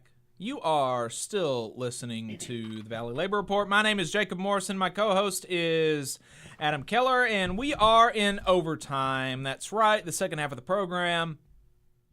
Really looking forward to talking to y'all today. Lots of good stuff.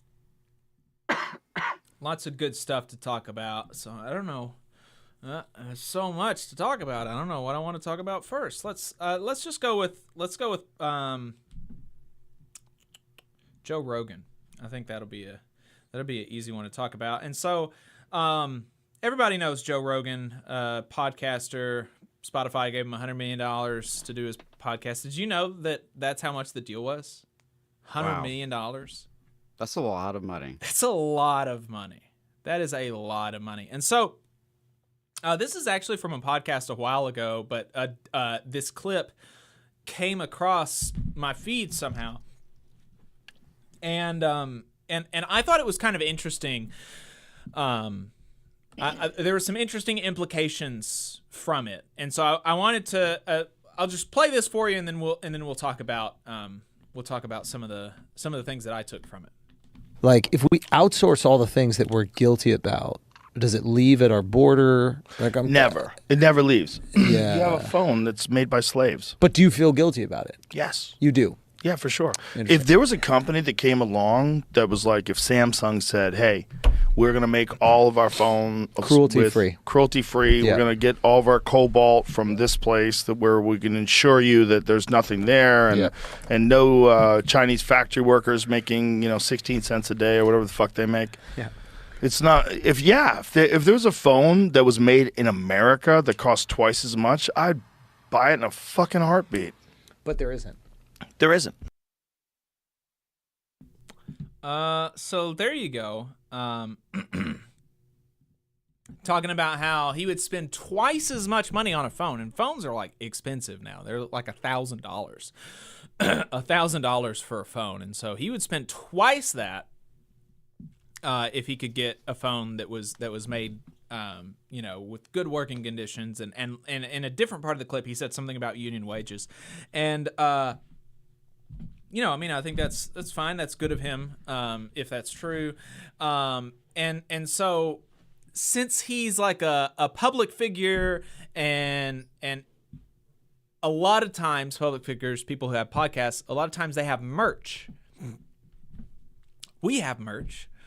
And one of the easiest things that you can do, if you do actually want to have product, because it is true that, as far as I can tell, a smartphone, made with people who have made by people who have union wages and good healthcare and benefits and all that is like difficult to find. I can't think of anything like that off the top of my head.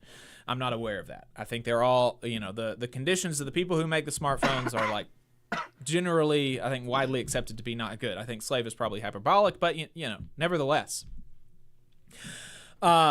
If you have merch, however, there is a really easy way to kind of put those values into action, and that is by having USA union-made merchandise. That's what we do. All of our merchandise is union-made, made in America, by union workers. And so with them being union-made and the bug on the shirts, that, hey, these people, they were taken care of. They did have good wages. They did have, health insurance. They had a say in in their working conditions, in their contract, right? So that is a really good way to do that.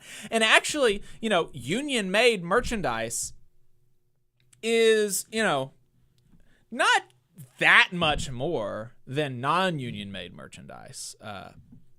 If you compare similar quality, right? If you compare similar quality, the union made stuff is like not that much different than the non-union made stuff. It's maybe a little bit more expensive, but not by a lot. And so that's what we do. We have all of our stuff union made, and that would be an easy thing for somebody in his position to do. And so, I looked on the website. I said, oh, that's, how nice of him. He would spend $2,000 on a smartphone if he could get a smartphone made by union members. Let's see, JoeRogan.com. Let's go to his merch shop. Does he have union-made merchandise? And Adam, what do you think? What do you think I found? I'm gonna guess you didn't really see anything there about union-made, or I'm skeptical if you even found anything about being made in America. That is correct. That is correct. I went through several of his shirts, and I didn't even see a single one that even mentioned being made in America, much less being union made.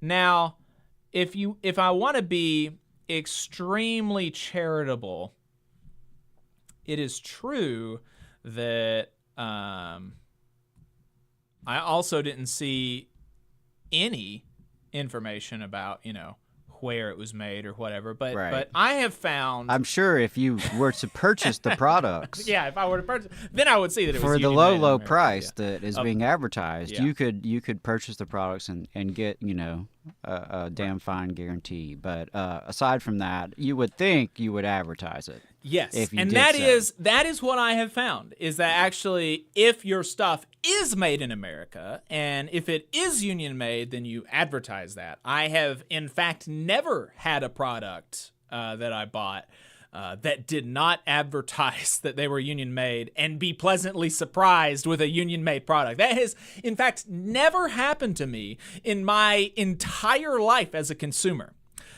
So not to say that it could never happen, just that it has never happened so far.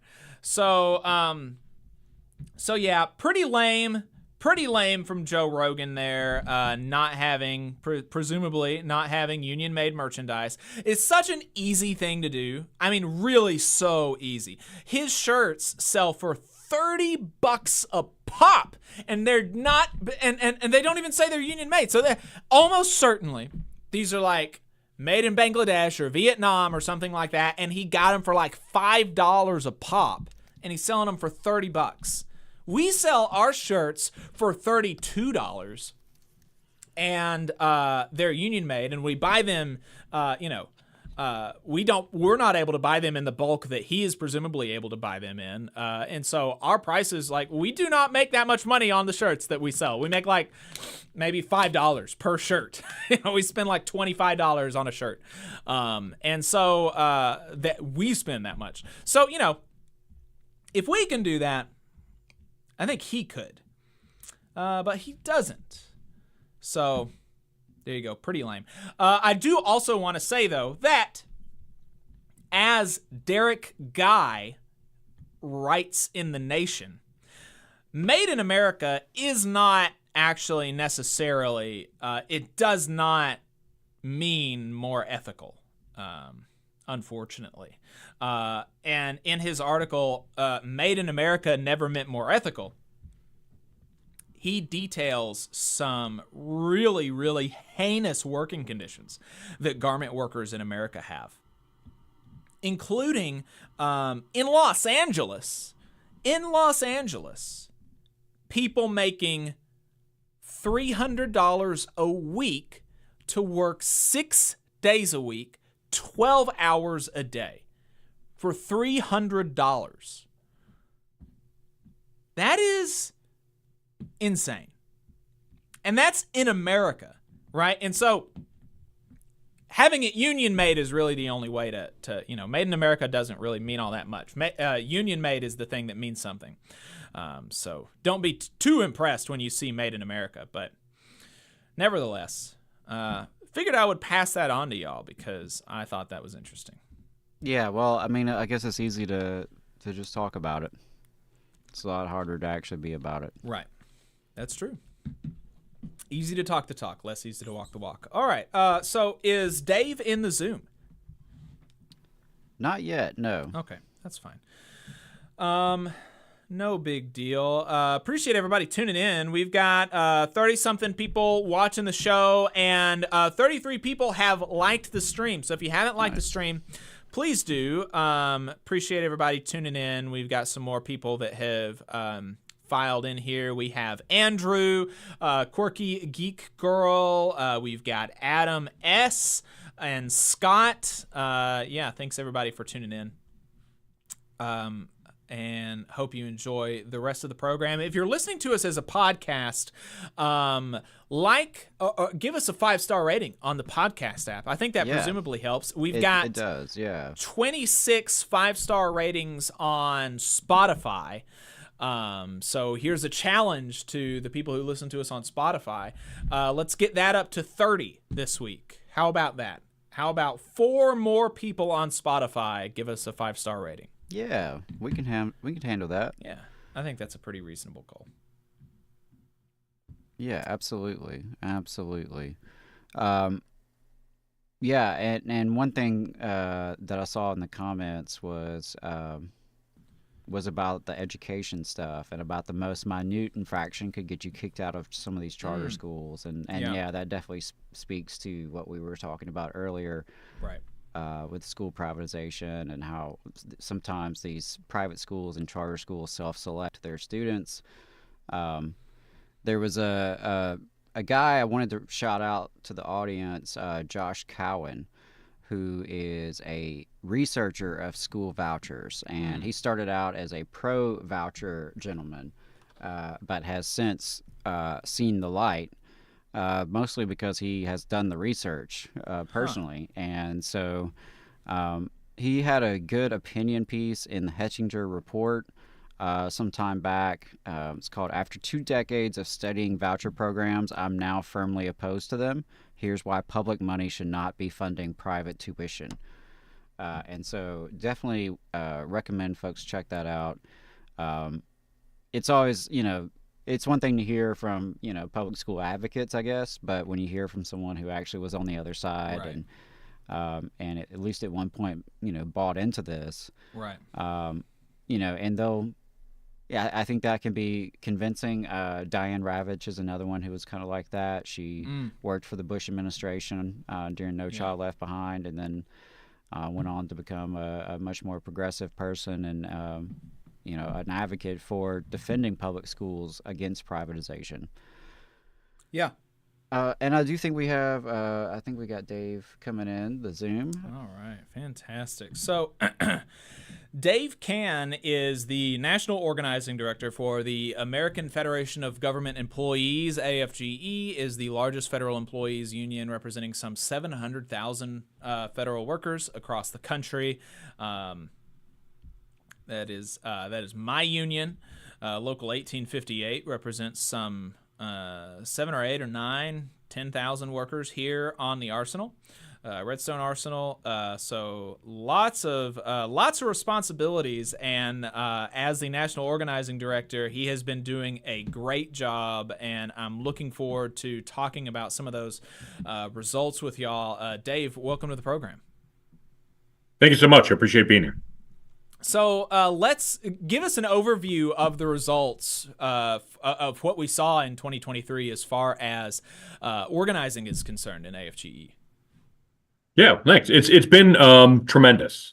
We have shown a rate of growth that we haven't seen in over a decade. And what we're seeing is the organizing success which we've had, which has been a growth rate of over 5% in the past year.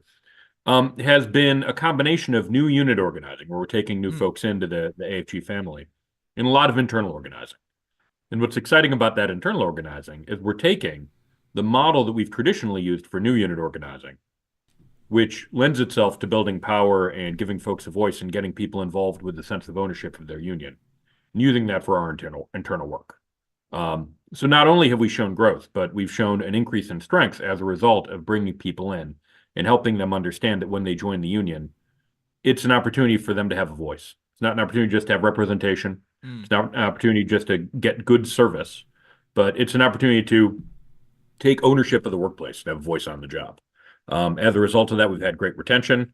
We've had good engagement, and we've had a number of significant wins across the Federation that I think owe to the fact that people are stepping up to plate and mobilizing more than they had in the past. So it's been tremendous. And one of the things that's worth saying about this sort of bottom-up approach is none of the credit rests with me. It all rests with the locals, the council, the districts, the talented staff we have that are out there doing the work. I get the fortunate position of being a cheerleader to 750,000 people. Right. Yeah. It's definitely nice when folks are taking the initiative and you're in a supporting role as opposed to having to prod folks along. I imagine that makes it a lot easier. Can you talk to us about the difference between the organizing model and the organizing for power rather than I have an insurance card in my pocket?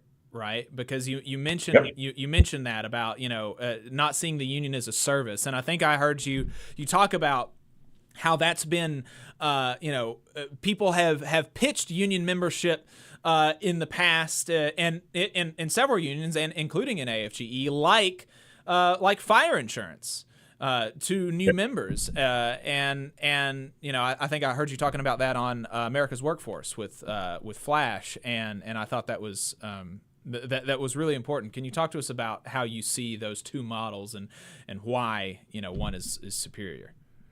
Yeah, and thank you for asking that. I think that really comes down to the heart of the change.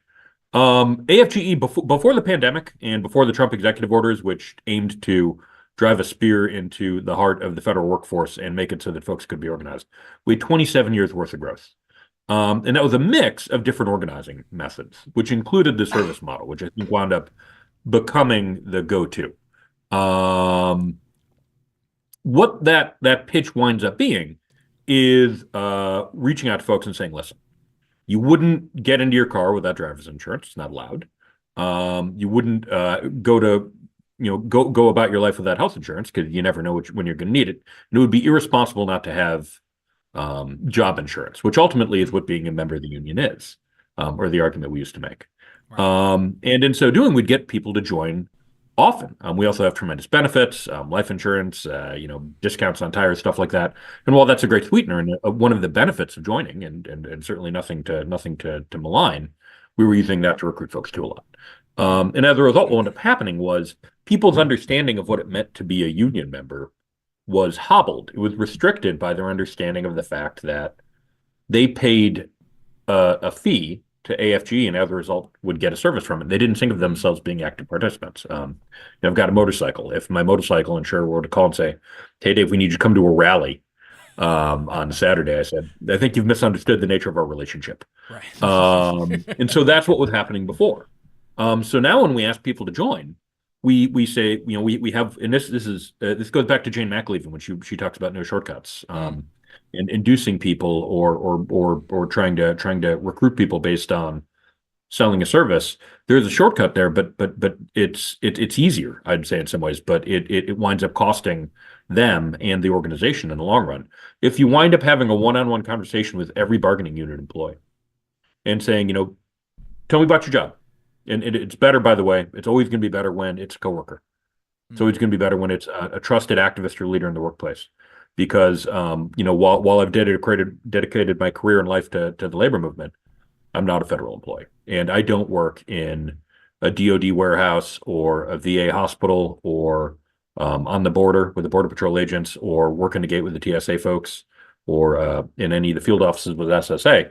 So while I can have an acute understanding of this based on the thousands of conversations I've had with federal workers, it's always going to mean more coming from a coworker. So you sit down and you say, we do this work. Tell me about what it's like. Tell me about your experience. How long have you been here? Have things gotten better or worse? If you had a magic wand, what would you change? Tell me a little bit about what's not working. And as they do, say, does management know about this? Do they care? Have they done anything to fix it? How did that affect you? How did that affect your family? And as you find the issue that people care about, you agitate around it. You help them, because I think it's hard for people. People have things that upset them about work to walk around all day with that at top of mind. That's not livable. So people push it down, they sublimate it. And so a big part of the organizing conversation is to take out that thing that people are unhappy about and walking around. They get a case of the Sunday scaries, a colleague of mine calls it, where they don't go on to work out. Obviously, our people work 7 days a week, many of them, or don't get weekends off, and that's the work we do. But in helping people understand that they don't need to live with that discontent. polishing off the concern, the agitation part, and showing it to them. Say, you just told me this thing bothered you. As we end this conversation, you have a choice. You're making a choice either way. You're deciding to abide by it, to live with it, to ignore it, to not address it, or you can have a voice on the job and you can be a part of resolving it. Because your boss knows about this, or they don't because they haven't asked. But there's only one way to address it. There's only one group of people looking out for federal employees. And it's federal employees. There's 750,000 of us standing shoulder to shoulder. And I'm gonna be honest. Even if we hear from a million other people, nobody else has the same experience you do. Nobody else is gonna have your voice and your power and the opportunity to speak up in the way that you can. And hopefully at the end of this conversation, you're willing to get more involved. And then a series of one-on-one conversations after that. Getting people involved in baby steps, and there's a science to how you build people up, which as we've rolled out this program, we're trying to teach to local leaders because again, an organizer is always trying to work themselves out of a job. If the fact of the matter is 30 organizers and 931 locals in AFGE, we can't be in every place, even if we wanted to. But at the end of the day, the power should reside with the locals and the members. So we want to be building the infrastructure and the power within each place, so that we can be there to support, and we always will. But that they're the ones that are driving, that they're the ones that have the power, they're the ones that understand the mechanisms they need to build their union and to have a voice and address the issues. And so using that one-on-one conversation as the crux of the turn, and having what being a member means be based around those one-on-one conversations, the ones that being really significant. One other thing I would add, if you don't mind, is when we talk about service model work, what we're doing is we're doing something called third-partying the union, which I'm sure, Jake, you've heard about.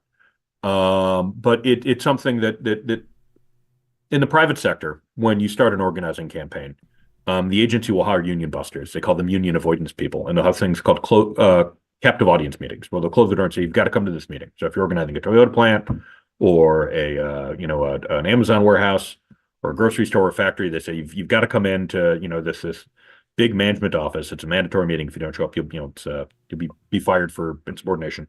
And then they bring in a $1,500 an hour lawyer from Jackson Lewis or somewhere like that to talk about how you shouldn't join the union. And the AFL-CIO has done a lot of research about what it is that scares people off. I think the third most effective thing is they talk about acrimony.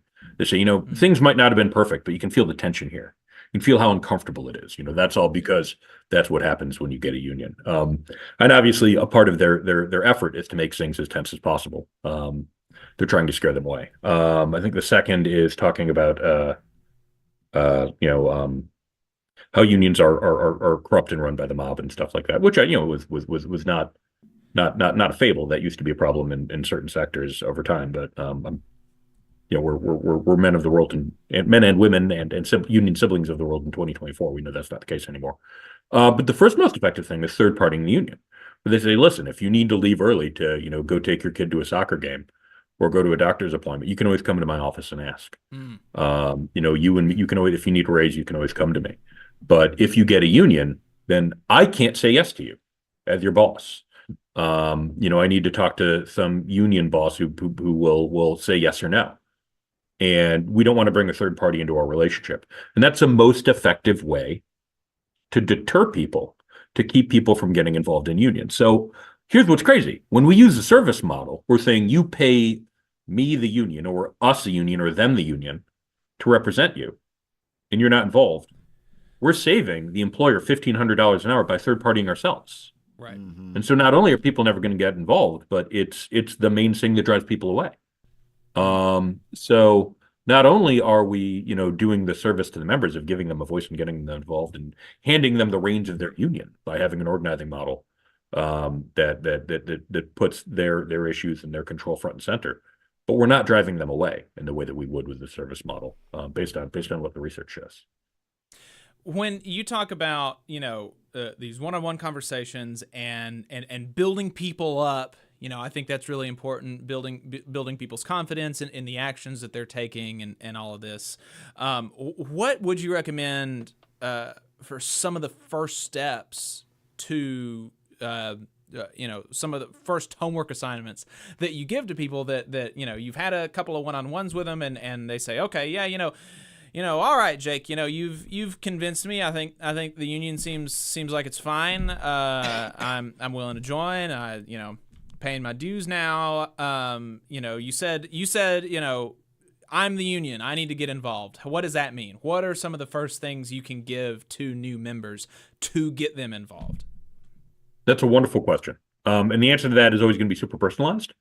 And I mean that in two ways. The first one is the thing that is animating to the person, the issue that they care about, or the issue that they care about are specific. So you're going to want to try to see if you can get that person involved to address the thing that they care about. And then when you're going back to them and having conversations with them, being able to draw on that if they show reticence or reluctance to get involved. That's commonly going to happen. It's going to be like, I can't right now. I've got a bowling league. It's like, absolutely. But last time we talked, you talked about how important it was for you to see fair staffing and how that impacts in your family. We talked about making sure that we resolve that. Here's we need to do that now. The second thing is everybody's going to be involved in different things. As you have conversations with folks and get to know them, and they get to know themselves in a union context, they're going to give hints and inclinations about the things that they're most interested in doing. So some people love social media. They might want to get involved with helping do communications for the local. Some people like to fight. They might be interested in doing grievance and arbitration and steward work. Some people are sort of natural leaders in the workplace. They run the fantasy football group or a prayer circle or a hunting club, and they might naturally fall into organizing because they understand people's relationships and people confide in them and trust them, and they have the opportunity to unlock in people a willingness to get involved and share themselves and their efforts with their coworkers. But in regards to those specific actions, as you do escalating direct actions, I always think of it's not just a staircase that goes up because there's two axes. There's two things that are involved in taking action that people need to be built up to. One is how much effort it is. So let's say that's the bottom axis of it. Because people aren't necessarily going to say, I'm going to sign up to be on the negotiating team and spend 4 or 5 hours a day for the next 6 months or longer, working on this effort. Right. But the other is how public it is. People aren't necessarily going to be willing to go on Front Street and shout in their boss's face on the first day. So a lot of times when we ask people to get involved, we'll say, will you come to a rally? Well, that's not necessarily a ton of effort, but that's a ton of exposure. That's a ton of visibility. And so that's pretty high up the ladder in other ways. So you're going to want to ask people sort of small, trackable things that they can feel good about and have a victory and build off of. So we're having a meeting on Monday. Can you come? We're having a meeting on Tuesday. Can you bring somebody? We're all going to wear a sticker. Why don't you come into the lunchroom with me and I'll put mine on. You can put yours on after, and we'll do it together. And that'll let other people know that this is something we're in together. And building up the steps as you go. Having a petition and giving somebody a petition that you and some of the other local leaders have already signed, so that they know that they're not alone. And then building up as you go the visibility that the person has and the work that they're willing to do. And then again, if you can try to get people into different lanes where they're doing the sort of work they like, that means that they're more likely to get involved. They're going to get more out of it. They're going to be better at it. And you're not going to face the level of burnout that we do with activists a lot of times. Because if people are doing too much, and it's not uncommon for me to talk to a local president or a steward who says, I'm doing 10 jobs. Yeah, it's too much. Your life in the union is going to be diminished and shortened by doing too much and not getting other people to do the work with you. And you're depriving them of the opportunity to have a piece of the local. So you're not doing anybody a favor that way.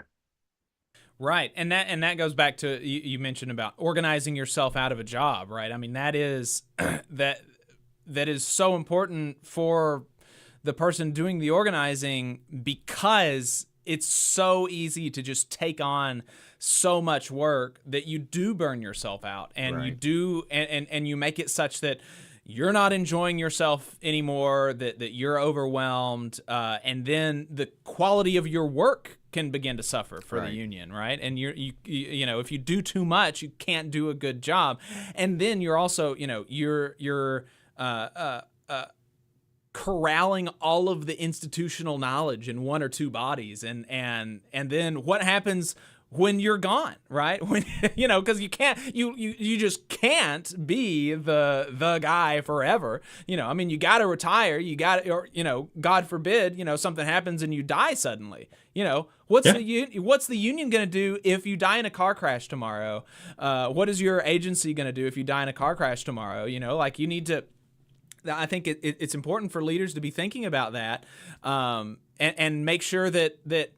Actually, as far as it would be sad, for the people that know me, and I hope people would be sad, right? But ideally, the functioning of the union, not much changes, right? Right. Well, and I know it's I sometimes I'm cognizant of the fact that I'll sound like everything looks like a nail because I have a hammer, but I mean that's a danger of the service model is you have all of the power, authority, and knowledge in the custody of just a handful of people. Right. And so it creates a bottleneck, it creates a danger. And a part of the problem too is, even if you're the best local leader, and this is not an indictment of local leaders are doing it all, but it's something to be aware of. Even if you're the best local leader, there are going to be issues you're not going to have visibility into. There are going to be things happening in shifts and positions and departments and work locations that even if you're plugged in as much as one person possibly can be, you're not going to know about. Right. And so there are going to be people whose work lives are harmed, whose work lives are suffering from the fact that they're not being given access to the local and the leadership and helping say the thing about things that bother them. So you need to democratize the union in order for all the issues to be addressed. And people are always going to be happier and feel and it'll be genuine ownership of the union when they're addressing the issues that affect them most personally. Right. Yeah. And the so I think that's all incredibly important. And you mentioned Jane McAlevey. I'm a big fan of Jane McAlevey. I have read all of her first books, and now I'm reading her newest book, Rules to Win By. And one of the things that she really stresses is the power of the strike weapon and how that's incredibly important for workers to be able to get what they need. And obviously, the federal government employees, we can't strike. It's not legal for us to strike. And so there are some people that kind of get the idea that, oh, well, we can't strike, so we have no power, and we're just totally at the whim of the agency, and there's not really that much that we can do. Can you talk to us about how that's wrong, and what are some other levers of power that federal employees can pull, even though we don't have the strike weapon? I think that's a great question, and it's a hard question. And I think there is a real pitfall in our thinking where I think that's a part of why we've allowed ourselves to succumb to the service model so much, is because we don't think of ourselves as having the DNA to allow us to be a militant labor organization where we have mobilized folks that have the power to change things. I think one of the things that's most powerful about a strike, other than the economic leverage it creates, is in order to being strike ready as a local or as a national union is a discipline. And if you looked at the UAW strike recently, they didn't say where they were going to go on strike, not just to the bosses, but to the folks in the shops. And that's because it created an economic exigency for the company where they needed to be ready or couldn't be ready about or couldn't prepare for where they were going to lose work and where they'd suffer an economic hit. But also, the union had to remain strike ready in every location. And ultimately, what that means is having conversations with everybody and having engagement and commitment from everybody the whole time. And as long as everybody is engaged and committed, that's of huge significance because having everybody involved in care is something that management is aware of and can't ignore. I remember once when I was negotiating a contract with a small agency, I sat down with our proposals and handed them to the agency's chief negotiator. And he threw them back across the table and said, listen, you guys have really low density. You represent less than 50% of the workers here. Because people in the federal sector, people can snope and shop. People can be members or not members, whether or not they're covered, for some of our viewers that might not know that. And they said, so what you're asking is what you, the person across the table is asking, but it's not what the members want. So why should I give it to you? And being strike ready as a model, what's demonstrated is that everybody's all working together. Everybody is committed. Everybody is fully invested in the fight. And that's something that whether you're striking or not, management can see and management cares about. And it's a difference, for instance, between being able to roll out a management initiative successfully or not, is having the input, discussion, and partnership of the union or not. And so all of that matters all the time, and they're going to pay attention to whether or not people are invested in showing up and caring either way. So you can have escalating direct actions that matter in a bunch of ways. You can have a button day or a t-shirt day, depending on what your uniform requirements are. You can have a march on the boss, where if they're the grievance, everybody during their respective lunch hours, takes the grievance in a petition and marches it into the boss's office, and sings solidarity forever and demands that get attention. You can have informational pickets and invite the media.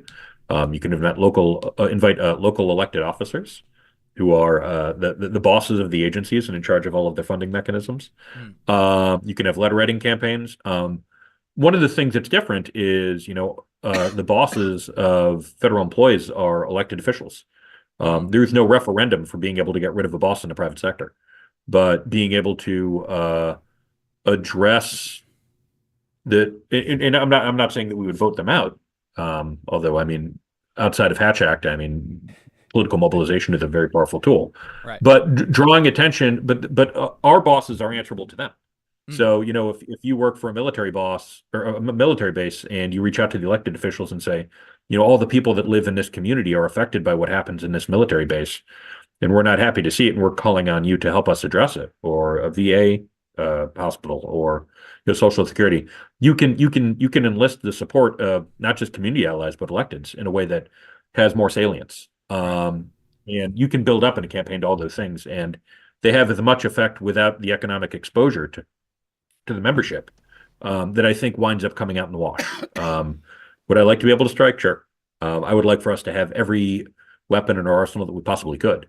But I think that there are other levers that we can pull on that do similar things. And frankly, I don't feel deprived for the lack of ability to do it. And if we help reorient the viewpoint of federal employees towards their union that rewards engagement and militancy and a fearlessness that would be akin to what you would get with strike mobilization, sky's the limit. And we've seen for whatever it's worth, we've seen real success there. We've been lobbying and mobilizing and protesting for fair pay for TSA, and they just got the largest members of AFGE. They just got the largest increase in federal employees in federal history recently, and full contract rights.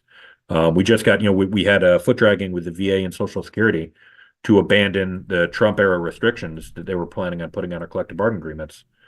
And through member mobilization, our staff is great. We have the best staff in the game, I'd like to say.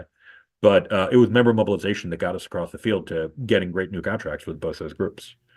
All of our successes belong to the membership, and all of that comes from escalating direct action and mobilization of the kind that you would see with being strike ready. You're talking about contracts, and you mentioned that as of the Janus decision, it's fairly recent, although I guess the Janus decision was now multiple years ago. Because of the Janus decision, all federal shops are open shops. Something else that folks might not know or might not think about with federal employees is that we can't bargain with our agencies over our salaries. Our salaries are set by Congress. The general schedule and the NH and the WG and all these schedules, they're set by statute, right? And so we can't collectively bargain over that. And so then, kind of like with the strike weapon, us not having that. Well, if you can't bargain over your wages, then what are you bargaining over? And the reality is, and I think if most people think about it, is the wage is the only thing that I care about at my job? The answer is no. And in fact, in a lot of organizing campaigns, wages are pretty low on the list. A lot of it really has to do with dignity and respect and feeling like you're being treated like a human on the job by management. You're not being walked over, and you have some sort of recourse when management kind of steps out of line.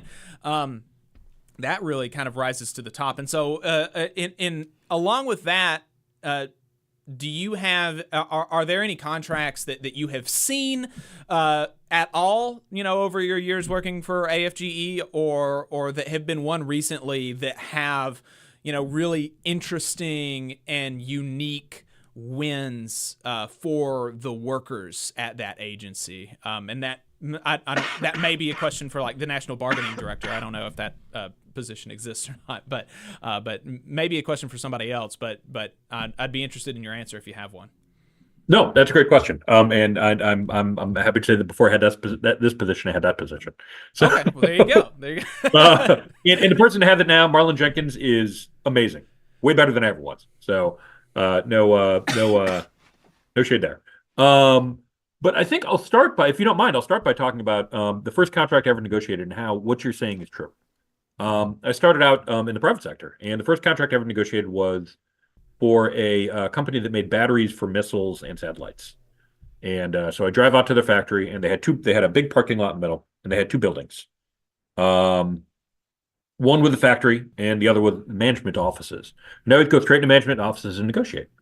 And things oftentimes move faster in the private sector than the public sector when it comes to negotiation. So after a couple of weeks, we negotiated a contract. We got great raises, like 3, 4, 5% per year. And this is at a time, a long time ago, but I had hair, when insurance was going up about 13% per year in the cost. And we contained insurance costs. So we brought everybody in. This was even though the private sector union was they had good practices, so they had a ratification vote, and people came in and they voted it down almost unanimously. And I was shocked. I said, "What happened? Why is it? This is a great contract. Why'd you guys vote it down?" They said, "Well, you and your bargaining team never asked, but come with us across the parking lot into the other building, into the factory, and see what it's like." I said, I guess, okay, and you can just tell me." They said, "No, come with us." So we left the big glass building, walked across the parking lot, and walked into the factory. And the factory was, in essence, a giant airplane hangar that had never been properly retrofitted to be a factory. So there were big areas where windows would be where there was nothing. So, they worked in sweltering heat in the summer and freezing temperatures in the winter. They showed me a bathroom that looked like something out of Train Spotting. It was a nightmare. There was one of the people who was on the bargaining committee who was a lady in her 70s, who was excellent about talking about contract language, understood stuff really well. I never mentioned this, but she showed me her job where she would carry this giant 30-pound battery across, this floor of broken concrete with an open top that was sloshing around with all this dangerous chemicals. Oh, my goodness. She did that day in and day out. That was her job. Wow. They said, this is the stuff we care about, our working conditions, and the fact that it shows a lack of respect that even when we address it, we can't get, a workable, a livable working space and usable bathrooms and stuff like that. So we went back to the table, and our slate of proposals were totally different. And when we got when we negotiated on what people cared about, and it was based on terms and conditions that the employees said that mattered to them, everyone was happy, and it was ratified unanimously. And so, it goes to show that, as you're saying, and when you ask workers what they care about, you're going to get a different answer, and it's not always necessarily going to be strictly economic. And so that's a part of what happens in the federal sector. And folks that are new to bargaining will hear all the time, you want to change this, you want to change that. That's too small an issue. It's de minimis, and we don't have to bargain over that. But we can bargain over everything. The federal sector, we can bargain over everything from the price of the food in the vending machines, and more than that too. We can bargain about staffing ratios. We can bargain about types of pay and reward that go beyond simple wages. You can negotiate leave. You can negotiate almost everything that has to do with your day-to-day work. And ultimately, that winds up being a lot of what matters to people most. Opportunities for promotion, opportunities for health and safety, particularly in the wake of COVID. So we've negotiated some amazing contracts over the years. And again, the thing that it comes down to is making sure that the employees are having a voice about the things that matter to them. Because even when you've got a bargaining team that's composed entirely of rank and file workers, if you represent a group like the VA, where it's over 300,000 people, or a group like the Social Security, where it's almost 50,000 people, the same for TSA, you're going to be hearing about issues that need to be represented at the table and are going to make huge differences in people's work lives. So while we've seen amazing contract language, I'm always hesitant to say this is the thing that makes the biggest difference, because I have the privilege of doing organizing work of talking to workers. The things that matter to people are never the things that I would assume. Well, sometimes, and obviously sometimes they are, but it varies. And seeing what makes a difference is always very personal, and the nature of that is what's so rewarding. Right.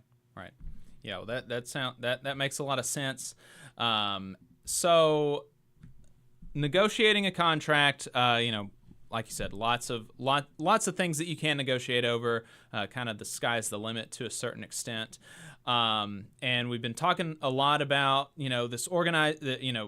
some of the approaches that you're trying to instill in local leaders and help them learn and build up. And so if I'm at we're on the radio in Alabama and Louisiana, but online, folks from all over the country listen to us. And so I do get questions from some folks in federal employee locals and, talking about how, they don't feel like their local has a really strong presence on the job. They don't feel like, they have a whole lot of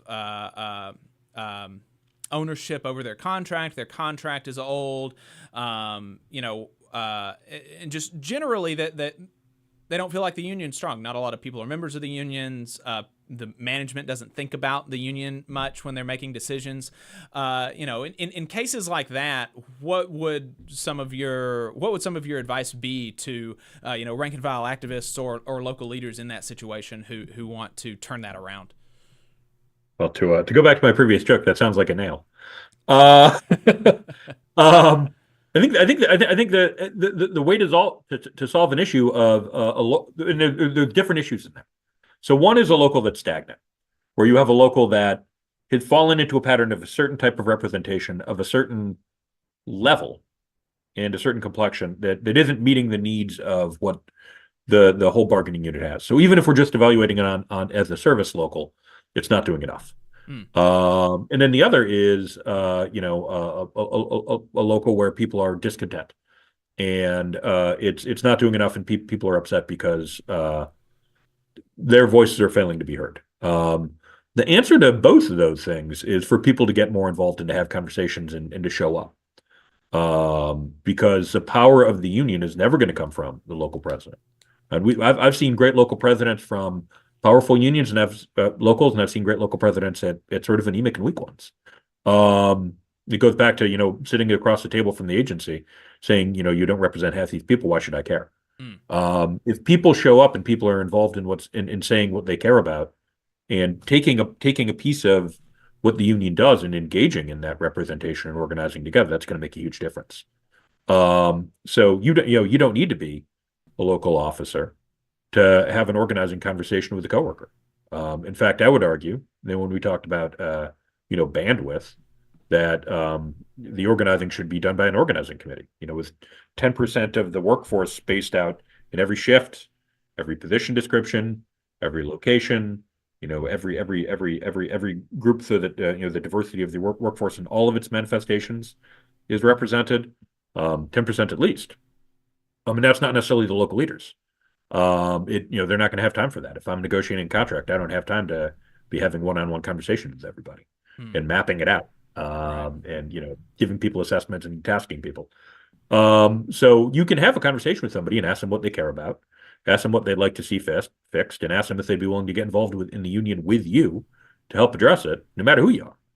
And a local that has been on its heels for a while will be forced to be responsive to it, and a local that's looking to improve will be welcoming of it. But either way, the way that you give a struggling local a jolt is by engaging in organizing and getting people involved. And you're gonna increase your power, you're gonna increase your influence, you're gonna increase the number of hands that many hands build a barn faster than just a few. And that's the same thing with a local. Many hands are more powerful, and so you can get more representation, and you'll be taken more seriously as a result. So it's a representation question with an organizing answer. And just to circle back to the beginning of the conversation to wrap this up, this is making use of this model has been really successful for AFGE. You mentioned 5% year-over-year growth. That's huge. And put some numbers to that for us. What does that mean in terms of numbers of new members? Yeah, that's a great question. So we have, I don't know if you ever heard of the silver tsunami. They've been talking about it in the federal sector for decades now. It first came up under Bill Clinton. But, we've got an older than average workforce. We have about 3,500 people retire every month. So in order to break even, we need to be bringing in 3,500 people. So we've been building on that. I think last month we added 1,000 new members. We've been having about 1,200 per month on average added recently. And so again, that's not, our organizers are out there working hard, doing great. And I couldn't be prouder of the work that they do. But ultimately, if you're going to have real success in organizing, it's getting done by local activists, and not just local presidents, but people that are involved. So we've seen, tremendous growth. We're back to where we were before the pandemic. We had a huge loss during that time, and our numbers continue to grow. And I'm pleased to say that it looks like the growth rate is still accelerating, which makes sense because when you have workers talking to workers about the issues that matter to them, that naturally is scalable in a way that staff-driven organizing wouldn't be. So as long as we have fidelity towards, what you were talking about with the Jane McAlevey model of, organizing and worker empowerment and having workers do the work, having federal employees talk to federal employees and getting support and instruction and guidance and resources from their leadership and the staff. Sky's the limit. Yep, absolutely, and couldn't come at a more needed time as we go into an election year 2024, and there's a very real possibility of a second Trump administration that has all but declared preemptive war on federal workers, and so it's going to take that strong organization from the bottom to the top to be able to resist and repel that attack that would come with a second Trump administration. So this has all been very great, Dave. I really appreciate your time. Is there anything else that you want to make sure that you leave our listeners with before we let you go? Yeah, if you don't mind. I'd say two things. The first one is if you don't have a union yet, feel free to reach out to the AFL-CIO tip line for whatever sector you're in. They can pass along your request to organizing leadership at different unions so that you can organize. There is no job where having a voice isn't worthwhile. And the second thing is if you're a federal employee, check out the AFGE website, and there's information right there where you can join or inquire about starting a union at your location. Hopefully you've been compelled to think about the things that you'd like to see changed, and there are 750,000 people just waiting to stand shoulder to shoulder with you. Thank you, Jake, for giving me a chance to talk a little bit. I appreciate it. Yep, thanks for coming on. Enjoyed it. All right, folks. Dave Cann, National Organizing Director for the American Federation of Government Employees, the largest federal employee union in the country. Really appreciate his time. I enjoyed that. Yeah, really enjoyed that. Great stuff, and love to hear that coming from a big union embracing organizing. It's definitely much needed. Absolutely. We've got a phone number, and the phone line is open, 844-899-TVLR. That is 844-899-8857. And we do have a caller on the line. Okay. From a 267 area code. I believe I know who this is. 267 area code. What is your name, and where are you calling from?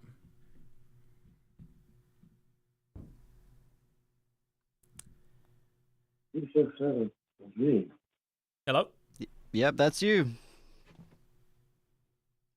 267. Who are you? Where are you calling from? May have set the phone down and walked away. Yep. Sorry about that. Give us a call back. Yep. You can put him. Yep. Give us a call back. 844-899-TVLR is the phone number. 844-899-8857 if you want to call in. The phone lines are open and the water is warm. So we featured this story on our thumbnail, and it's a really important story. So let's go ahead and talk about that. And that's Elon Musk trying to abolish the National Labor Relations Board. Yeah. And it's worth just underscoring that this is stemming from 8 SpaceX employees that were fired because they wrote an open letter critical of Elon Musk's leadership at the company, which affects their working conditions, and which is therefore protected, concerted activity under the National Labor Relations Act. You have a right in this country, in the United States, to discuss and to act on your complaints about your working conditions. And, if he doesn't like that, he can go back to South Africa. That's what I have to say about that. But we have a right to that in this country. And so multiple SpaceX employees did that, and 8 of them were fired specifically for that. I mean, SpaceX didn't even try to hide it. And so the NLRB said, that's illegal.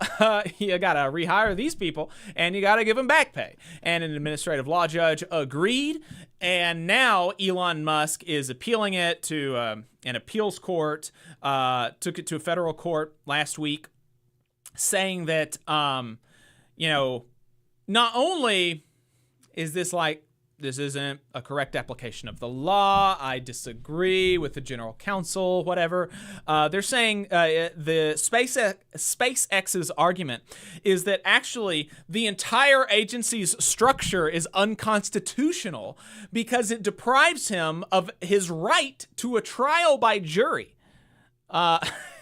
I don't think that's what the trial by jury was made for, actually. This is not a criminal conviction, unfortunately. I think it should be in a lot of cases. We should have criminal convictions for labor violations, but we don't, much to the benefit of people like Elon Musk. And but nevertheless, he is, and so that's his argument, is that the way that the structure of the National Labor Relations Board, which is set up to enforce the National Labor Relations Act, is unconstitutional. The system of administrative law judges is illegitimate on its face, and the whole regime has to be overturned because of that. And he presumably thinks that this would result in a better regime for bosses, so that bosses like him can run roughshod over their employees and do whatever they want, even irrespective of their performance, right? Because there's not even a performance allegation in the firing of these SpaceX employees. It's just that Elon Musk didn't like their speech, and so he fired them, which is incredibly ironic because he bills himself as a free speech absolutist. And there are just so many stories, story after story after story of Elon Musk showing how his claim to that title is absurd. It is just simply not accurate. There was another one during the break over in Sweden where a Tesla employee in Sweden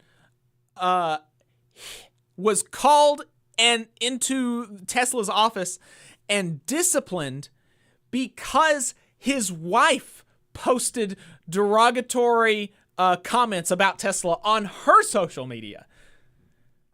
Insane.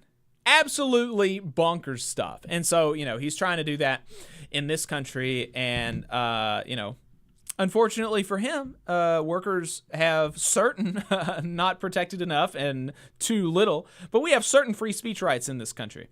And he wants to overturn that. And that's, just one of many examples. It's not just Elon Musk. I mean, the whole cadre of these fools who go on about how free speech is so important, none of them really mean it. All they mean when they talk about free speech being important is that they want their multimillionaire friends to be able to sell more books and be in the New York Times opinion pages more often than they already are, to be able to speak at campuses without any protests, stuff like that. They're not actually concerned with any, with free speech rights of workers, of, working people to talk about their conditions because they want to be able to lord over them, you could say, without any repercussion or input from the workers. So really, really gross stuff there. And it's really important because, and it's worth underscoring, that the National Labor Relations Act was the compromise, right? Right? The National Labor Relations Act happened after workers were occupying factories, holding enormous mass picket lines, actual violent demonstrations of their power, and there were frequent armed struggles between workers and the local police and the National Guard and all of this. And so, the National Labor Relations Act was the compromise. It is supposed to be this thing that, workers and bosses can both agree that there's this process and it's nonviolent and all of this. That's the system that he's trying to overturn. He is trying to send us back to the days where workers literally had to be violent to get the things that we have today, and literally had to mostly actually not be violent, mostly have violence inflicted on them by the state and company thugs, right? That's the world that he wants to send us back to. And so, there's a lot of benefits to the owning class, to a regime like that. But there are also some downsides, that being that, if workers, if we don't have any expectation that our rights are going to be upheld, then we have to take matters into our own hands in more ways than we are right now. And so there are also some downsides, and folks like Elon Musk should think about that before trying to totally upend the system of labor relations that we have in this country. Yeah, I was reading this story. I'm reading The Southern Key by Michael Goldfield, and he had the story in there about the mayor of Chicago. This was during the height of the Depression, and he was writing about, and Goldfield's writing about, in this case, unemployed organizing, the unemployed mass organizing of unemployed folks. And they were pushing demands, and in Chicago, they held some emergency actions, got some emergency funding to provide some relief. And the mayor said, hey, for people who are going to gripe about this because their taxes might go up, this is the best way that I make sure you keep your property. In other words, this reform that, we have to at least, give some crumbs to the masses, right? We have to give them something, and give some sort of reform. Otherwise, you back people into a corner, and people who have nothing left to lose can be, really unpredictable. And it is unfortunate. We're seeing the return of the Gilded Age in so many respects in our society, from the inequality of wealth and to this power of these robber baron type figures. And it's unfortunate he wants to take us back to those days of labor relations. Mm-hmm. It's a vicious, violent, very dark time in our history when workers risk their lives to organize, risk their lives to make their lives better and their families better, and to try to have some dignity on the job. And it often came with violence. It came with all sorts of repercussions, blacklisting, you name it. And so, this is who he is. This is what he's about. This is what he wants for everyday people. So, that's why I always am baffled by, the regular people who are fanboys of people like Elon Musk. Right. We're not in the same class. We're not the same. Sorry. Yeah. What's good for Elon Musk is actually, in fact, not good for us by and large. We have different interests. So yeah, I'm curious to see what happens with the trial, and we'll find out what happens. I noticed the NLRB has no comment at this time. Yeah. Which probably is for the best. Right. If I had to give them advice, like, don't even get into this shit slinging match with him. But we'll see. Yeah. Nothing would surprise me with the amount of right-wing extremists that are dominating in so many of our courts. Right. You can't trust these judges. No. You can't trust them to do the right thing. And so, it may not be as much of a long shot as it may seem on the outside. I hope nothing comes of it, but I wouldn't be shocked. And I'm sure, he's hoping for a Trump administration, which would be yet another way to gut the NLRB. Not to get on that subject, but Right. So there's a lot of threats to the existing labor relations regime from multiple directions right now, between the election, between these kind of lawsuits, and companies like Amazon and Starbucks really pushing the boundaries to see what they can get away with. Yeah. One thing that is going to determine the amount of power that workers have in a potentially new labor regime, if Elon Musk gets his way and abolishes the National Labor Relations Board, is union density. And Obama-era Labor Secretary Seth Harris has a prediction in his blog saying that he thinks that union density is going to increase in 2023. He thinks that that's what the numbers are going to show. And I told my wife that, and she was like not impressed at all. She was like, it's not a prediction if it's after 2023 is over. That's not a prediction. And I'm like, well, no, the number's not out yet. It's not, you don't know. The number's not out yet. So she was less impressed than I am at this, but it's not like a woo-woo, like I feel like I'm vibing that union density is going to increase in 2023. He actually does have some numbers on it. So in a way it is, it's not like if it was a woo-woo prediction, then maybe it would be impressive, but woo-woo predictions are just as likely wrong as they are right. So also not impressive. Anyway, he actually looks at numbers, and he's very convincing, I think, in his prediction that the union density is going to have increased in 2023. And so he starts his blog with just an explanation of the union density rate, explaining that it's just it's a simple fraction. It's union members over workers. Total employees, right? Union members over total employees. And so in 2022, we had a 10.1% union density rate, a decline from 10.3% in 2021. And so there we go. We have kind of the general... and in 2022, the number of union members was 14.285 million, and there were 141.673 million total employees. And so there we go. That gives us our union density rate. And so all you have to do to get the new union density rate is update those numbers. And some of those numbers are still coming out, but we can kind of do a little extrapolation, and he does that. And so he says that in 2023, the U.S. economy created 2.7 million jobs. But when calculating the union density rate, the Bureau of Labor Statistics excludes self-employed workers from the denominator. So that means that, the number of union-eligible workers, the number of union-eligible new jobs is less than 2.7 million, but he keeps that just for the purpose of easy math.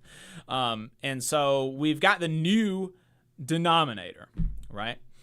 And so then he starts taking a look at the numerator and the fraction, and he says that, so in order to just maintain a union density rate of 10.1, which was the 2022 level, the labor movement would have had to add 272,700 new members in 2023. So that's what we would need to just tread water. And so then the question is, well, did we do that? And so he takes a look at some numbers that are public, that are already out there.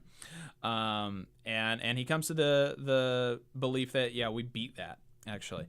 So one obvious thing to do is to look at NLRB elections. And so the number of successful NLRB elections, the number of workers that went through successful NLRB elections, increased by more than 31,000 from the last fiscal year to 78,000 this year. So almost 80,000 new workers in the labor movement just through the NLRB. So we're already like, a fifth of the way there, right? That's a pretty big number. And that number does not include elections among federal, state, or local government employees, which are a very big part of the labor movement. And those NLRB results do not include the last calendar quarter of 2023. So then there's also recognition, voluntary and otherwise, and it's not super clear how many people were organized in that way, but he says every little bit gets us closer to the goal. Growing unionized businesses is another way to add to union members. And he mentions that, in particularly among the construction trade unions, President Biden's bipartisan infrastructure law, the CHIPS Act, the Inflation Reduction Act is going to inject hundreds of billions of dollars into the construction industry. And that process has already begun. According to my informal conversations, building trades union apprenticeship programs have already grown substantially this year. LIUNA president Brent Booker said during our Labor Day blogcast with Seth Harris that his union's goal is to reach 1 million members, a near doubling of his membership in 10 years, and he said that the growth has already begun. So there you go. The U.S. economy added more than 670,000 construction jobs since President Biden took office, including 192,000 in 2023. Construction has a higher than average union density rate, so there's good reason to believe a sizable share of these construction jobs are union jobs. So there you go, substantially more building trades union members. Filling vacant jobs is another way to increase union membership. That was a big goal of AFSCME's Staff the Front Line campaign during 2023, trying to fill 800,000 open jobs among state and local governments as of October 2023. So if that effort was at all successful, then many of those new public employees will become union members. The Teamsters already, they got 7,500 new Teamster jobs and 22,000 and commitments to hire 22,000 unfilled jobs. So there you go. The hiring will increase union membership at UPS, which is the country's largest private sector bargaining unit, by almost 10%. So there you go. That's another big thing. Organizing and represented units. We talked about that with Dave Cann, how you can, just increase density in your unit. That's going to add to the overall union density rate. And creating more unionized employees by, bringing contract work into the bargaining unit, doing away with subcontractors. So there you go.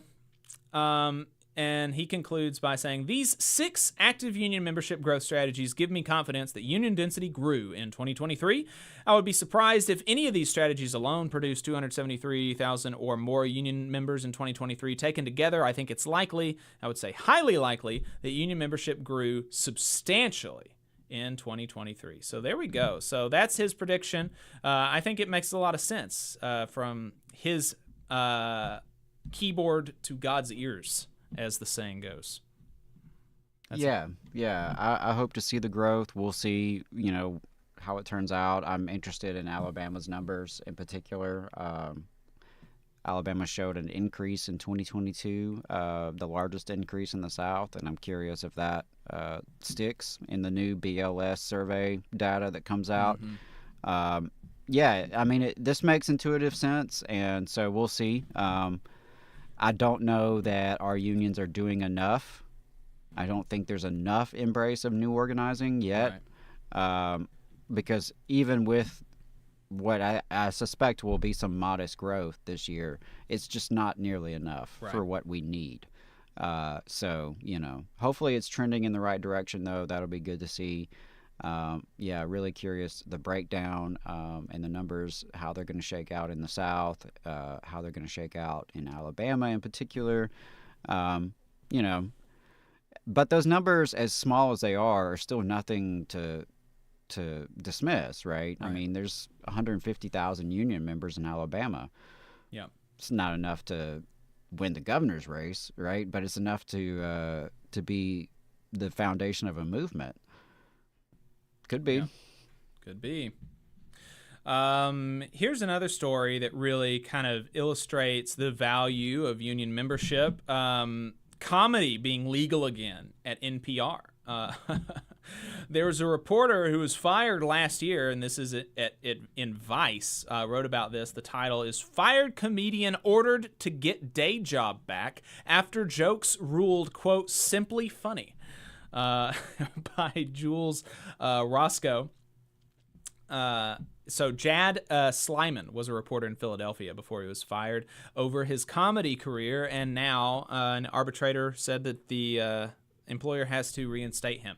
And so the reason that he was fired is because Philadelphia-based NPR member station, WHYY, said that his comedy clips, which covered topics including 9/11, Israel, and oral sex, could violate the company's social media policy.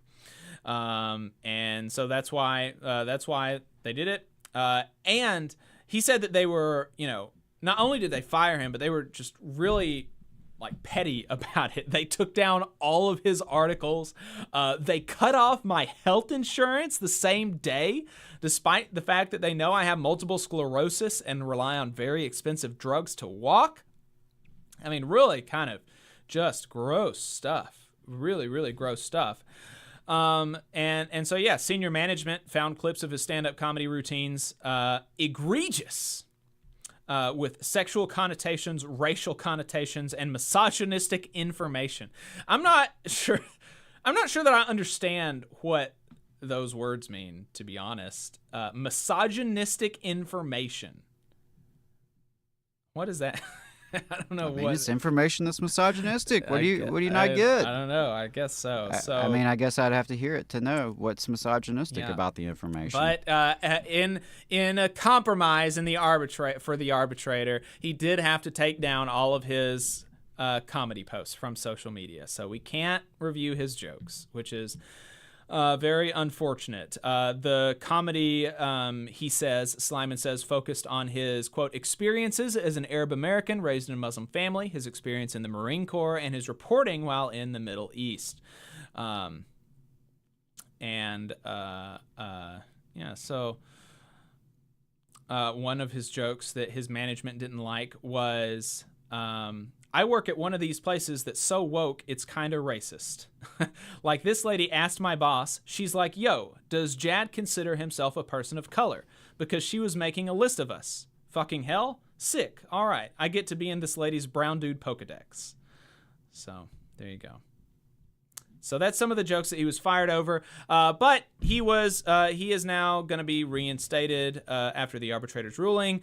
He was represented by SAG-AFTRA grievance lawyers, and they argued that he had been terminated without due process.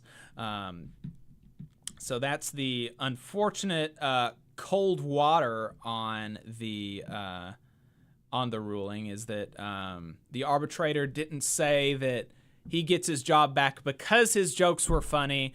Rather, he gets his job back because the bosses did not follow the discipline procedure. And if they had properly followed it, the arbitrator said they could have gone through with the firing. Interesting. Yeah. Well, I mean, which is a bummer. But hey, that is why, a union is very important. I mean, it's one of the reasons why, because you never know when you're going to get in trouble. And you want someone to have your back. And, unions fight for employees to have due process, for there to be fair, equitable procedures to discipline employees when there is trouble. And when the bosses don't follow those procedures, that's on them. That's their fault. and it's the union's role to catch that and to enforce it. So good on SAG-AFTRA for getting this fellow his job back, you know. Don't know anything about his comedy, don't know if it's offensive or not. Frankly, I'm not going to sit here and take a position on something I don't know. But what I do know is that workers deserve due process. And so if the employer did not follow that, good on him for getting his job back. Yeah. Even though he didn't get his job back because his jokes were funny, the arbitrator's ruling did perform, according to Vice, quote, an in-depth analysis of the 9 comedy samples to determine whether they were in violation of the reading of the policy. And so of the joke titled Kind of Racist, the arbitrator wrote that it was a, quote, powerful condemnation in a funny way of what Slyman calls corporatized racial consciousness. About, quote, Trump versus Muslims versus Jews, he wrote that much of the clip is somewhat amusing. Another joke was, quote, simply funny. But the arbitrator was not a fan across the board. They found one joke was, quote, insightful, principled, and serious, but not very funny. Slyman said he was disappointed by this review. So yeah, there you go. I once had an arbitration about myself, and the ruling was not so fun to read. Nothing like that. Yeah. Vice asked him, or in his interview with Vice, he said, people keep asking me, is it going to be weird going back? I'm like, yeah, for them. So exactly. There you go. Exactly, yeah. Hell yeah, brother. Nothing to be weird about on his end. Just go in, do your thing, and I bet you they'll follow due process next time they want to fire somebody. There you go. Yeah, so that's really exciting, pretty cool, even though there's a little bit of cold water thrown on it. It's not as fun as the headline might imply, but nevertheless, it's still a good story and a good illustration of the value of union membership, because even in cases where management has a right to fire you, they should have to follow the process. You should have due process, just like people accused of crimes in our criminal justice system. They should have due process, and so should workers. Bosses shouldn't have unilateral authority to do whatever the hell they want, because that's dumb. They shouldn't have that power. And the only way to take that power from them is by unionizing. So there you go. You want to get to anything else, or are you good to go ahead and wrap up? We're like 3 minutes early. Well, the only other, there was some other news regarding politics. I don't know if you want to get to that or not, regarding Trump. Yeah. We can get to that. I'm fine either way. Yeah. Let's go ahead and talk about that. Okay. I know it's been brought up quite a bit out there on the internet. Yeah, so what he's referring to is General President of the Teamsters, Sean O'Brien, held a meeting, a private meeting with Donald Trump at Mar-a-Lago in preparation for a roundtable to be held with Trump and other Teamster officers and rank-and-file workers. And, it's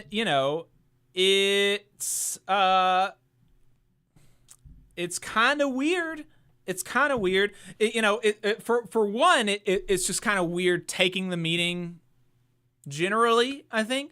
But then also allowing it to be used by Trump for as a photo op.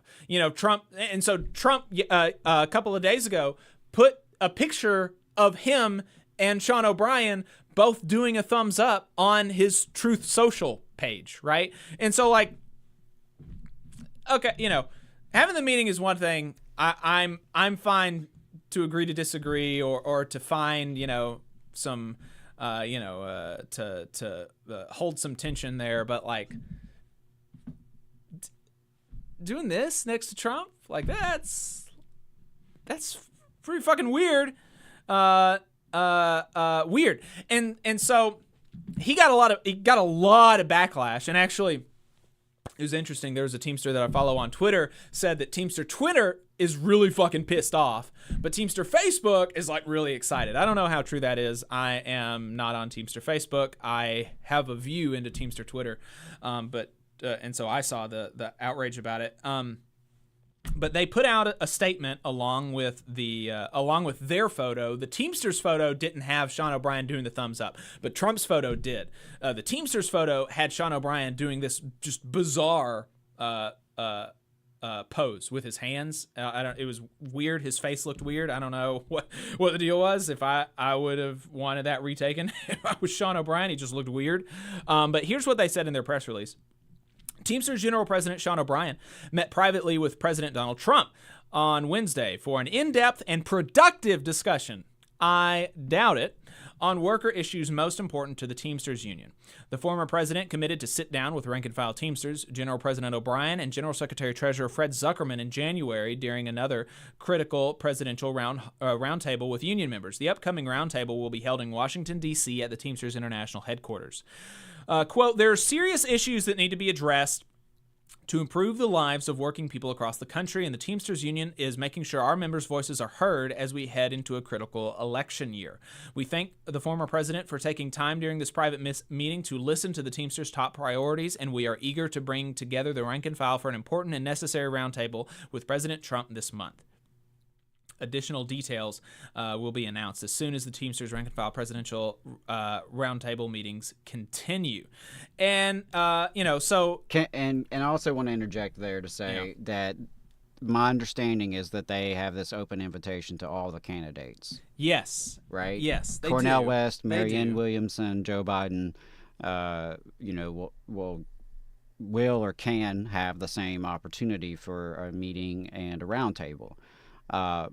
Whether you agree or disagree with that approach, that's its own conversation. But right. I do think that's, right. that's an important detail. It's not like they, singled out Trump for this. Right. That's true. Although they're doing roundtables with all of the candidates, I don't think that Sean O'Brien is doing private meetings with all the candidates. So this thing that happened on Wednesday was different. Right. And, again, you can debate, do you want your president to meet with someone like Trump? And there's, I think, good reasons to be opposed and good reasons to be in favor of it, honestly. I think there's space for disagreement over that. Honestly, I'm not sure that I feel super strongly one way or the other, because I do think there are some good arguments on all sides of it. But here's some of the criticisms from Twitter. One, personally, I don't think that a union official needs to meet with a fascist 3 days before the anniversary of their attempt to overthrow democratic governance. That's another thing to think fair about. enough. January 6th is today, and it is kind of strange to be meeting with Trump in this time in particular. To anyone saying it's complicated, it's actually the simplest damn thing in the world, and your judgment is suspect if you don't see that. Fair enough, if you want to say that. I also see that if you are the Teamsters president and the person who may be the next president of the United States wants to meet with you, it's hard not to take that meeting. Right. It's hard not to take that meeting. I'm sorry. Yeah. I'm not sure if I would. Right. I can't say that, but I understand that it is complicated because arguably, O'Brien could arguably say, well, me having this meeting with him could advance the interest of our members, right? If we have a more favorable person in the White House, presuming the meeting helps the relationship, right? Which who knows? Who knows if it even does anything whatsoever? It could just be an inconsequential blip on their calendars, with a couple photo ops that may not turn into anything. So I don't know. I'm curious about all the other reactions, though. Yeah. Trump would sooner call the National Guard than allow a strike at UPS. Trump wants part-time poverty for Teamsters. Wake the fuck up. The threat of an ascendant far right is something we need to get serious about as a labor movement. There's no strategic maverick move here. Trump's politics are anathema to a fighting labor movement. The Teamsters lent credence to the presidential campaign of a union-busting, fascist-curious millionaire. At the most crude level of bread and butter union politics, a vote for Trump is a vote for the boss. Terror by CEO. And see, I don't necessarily disagree with any of that. Yeah. I still think it is complicated on whether or not you take that meeting. Right. And I think the meeting is different than thumbs up photo with Donald Trump. That's fair enough, because I mean, I think that that does seem to cross a line. I mean, I think into giving favorable coverage basically to someone who is clearly our enemy. Yeah. And now I recognize that a lot of rank and file Teamsters are fans of Trump. Yeah. And I don't want to say it's a majority by any means, but they're out there, and there are others who are kind of on the fence about him maybe, or disengaged from it. But but I do think it is something we have to be concerned about in terms of the far right, and the fact that they did try to overthrow the government, and they're not going to stop. Right. They're not going to stop doing what they do, and trying to seize more and more power in their pursuit of greed, in their pursuit of hatred and bigotry. And our labor movement does need to be cognizant of that, and needs to be doing something about it, and actually reacting to it. So I get that this, when you put it that way, it does look pretty bad. Yeah. One more, and then comment, and then I have historical reference. This comment on Twitter said, shows naivety and thirst for personal power over member strength when a union officer connives with Trump or his representatives. Recall AFT President Weingarten thought she was slick, chatting it up with Steve Bannon, and that actually reminded me of Patco. People think of Reagan and Patco and how that was terrible for the labor movement, and how Reagan really, fucked him over and all of this kind of stuff. People don't remember that Patco endorsed Reagan, right? And that didn't help him. Right. So, That's very true, yeah. And so that's the thing, like, if you run the cost-benefit analysis, I'm not sure you really gain anything by even playing these games with Trump. I'm not sure that you really gain anything. I mean, maybe it helps you have some better relationship, but I mean, do we really think for any moment that like he's gonna change his approach? No, of course not. So I don't see where you really get much out of it. I still am convinced that it is hard if you are if you're in O'Brien's shoes, and you have an offer on the table to meet with who could be the next president of the United States. That is a hard meeting to turn down, but I'm not sure that you're gaining anything by it. Yeah. And if you are going to engage, I think you have to engage on your own terms. And, maybe going to Mar-a-Lago is another kind of weird thing to it as well. But, okay. See, I didn't realize that. And I mean, I would have loved if maybe the statement from the Teamsters also said something about January 6th, for example, or, So, O'Brien went on Neil Cavuto on Fox Business, and it is yet another thing about, O'Brien, and his kind of flirtations with the right wing. He goes on Neil Cavuto like all the time. I have seen him on Neil Cavuto like 3 or 4 times in the past 2 or 3 months. But anyway, so he went on Neil Cavuto. Listen, I do want to just say I don't necessarily think that's suspect in itself, because like we air on a right-wing radio station. Right. We engage with right-wing media. Bernie goes on Fox News all the time. Whatever your thoughts about Bernie, it doesn't make him like a secret conservative because he does that. So yeah, I guess it's one of those things that like the context matters, I suppose.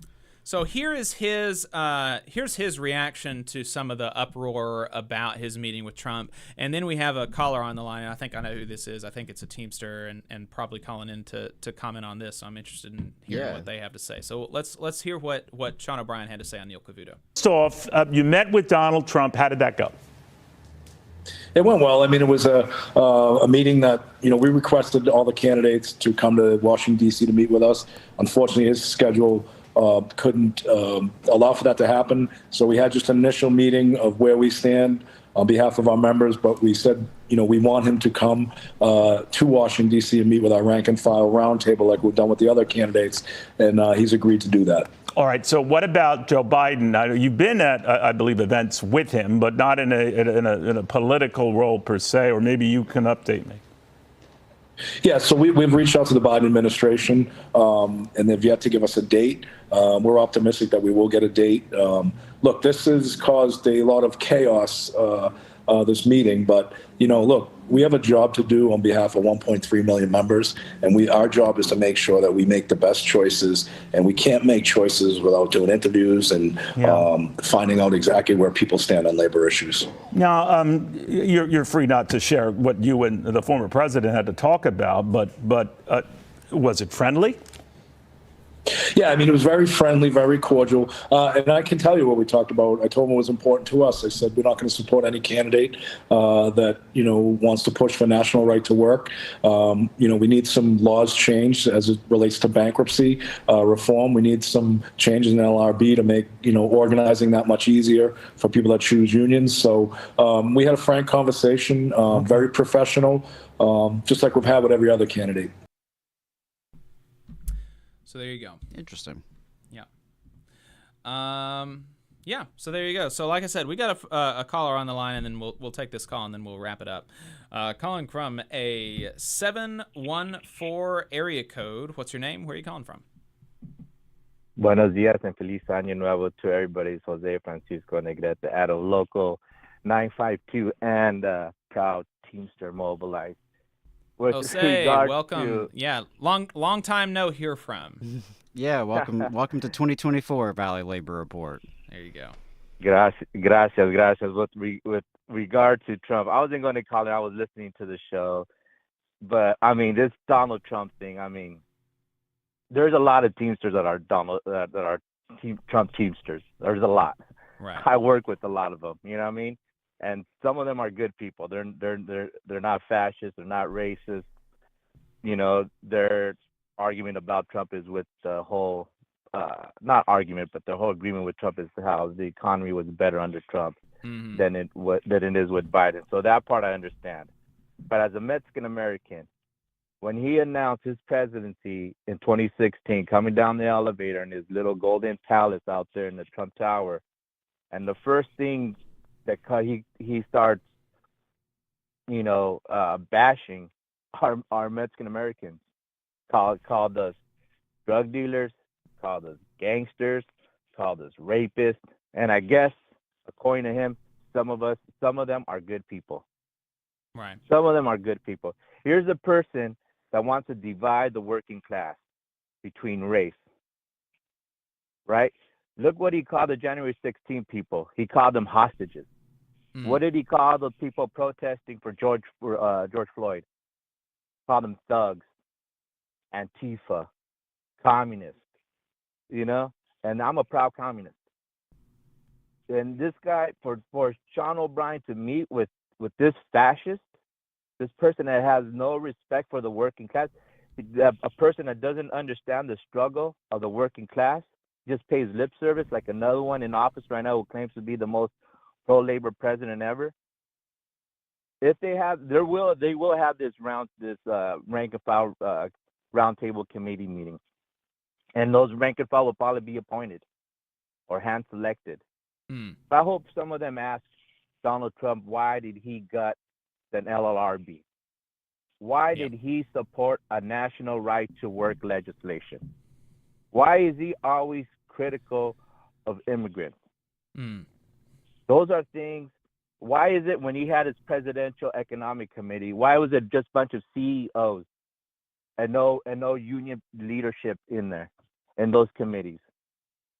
So you want to meet with this fascist? Right. Come on now, man. I understand that you have to entertain the thought, but at some point you have to stand on principle. And we say, no, I cannot meet with a man that has harmed the labor union and the labor movement, and an individual that only seeks to divide the working class between color. You have to take a principled stand at some point. You can't say, oh, he's going to be the presidential candidate.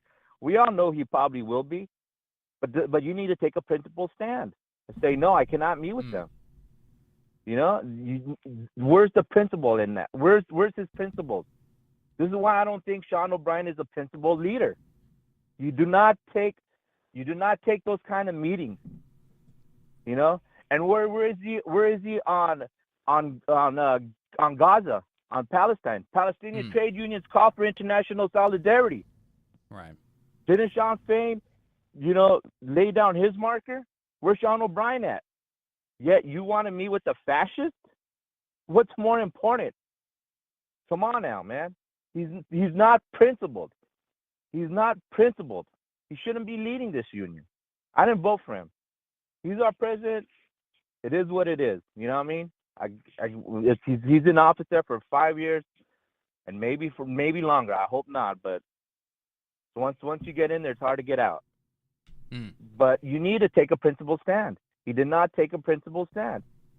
He takes a photo op with Trump, yet you stay silent on Palestinian trade unions calling for international solidarity. You're not this to me. I cannot take what happened lightly. It's just a smacking in the face, especially with some of us out here that are Mexican American, that are first generation immigrants, that their parents came here with not knowing the damn language and trying to make a better living for themselves and for their children. And didn't Trump just say that he wants to go after first generation immigrants too, and do something with their citizenship? I mean, he can't do it. Some of we were born here, but this is a man that's not even a man. This is an individual that just seeks to destroy the working class, seeks to destroy trade unions.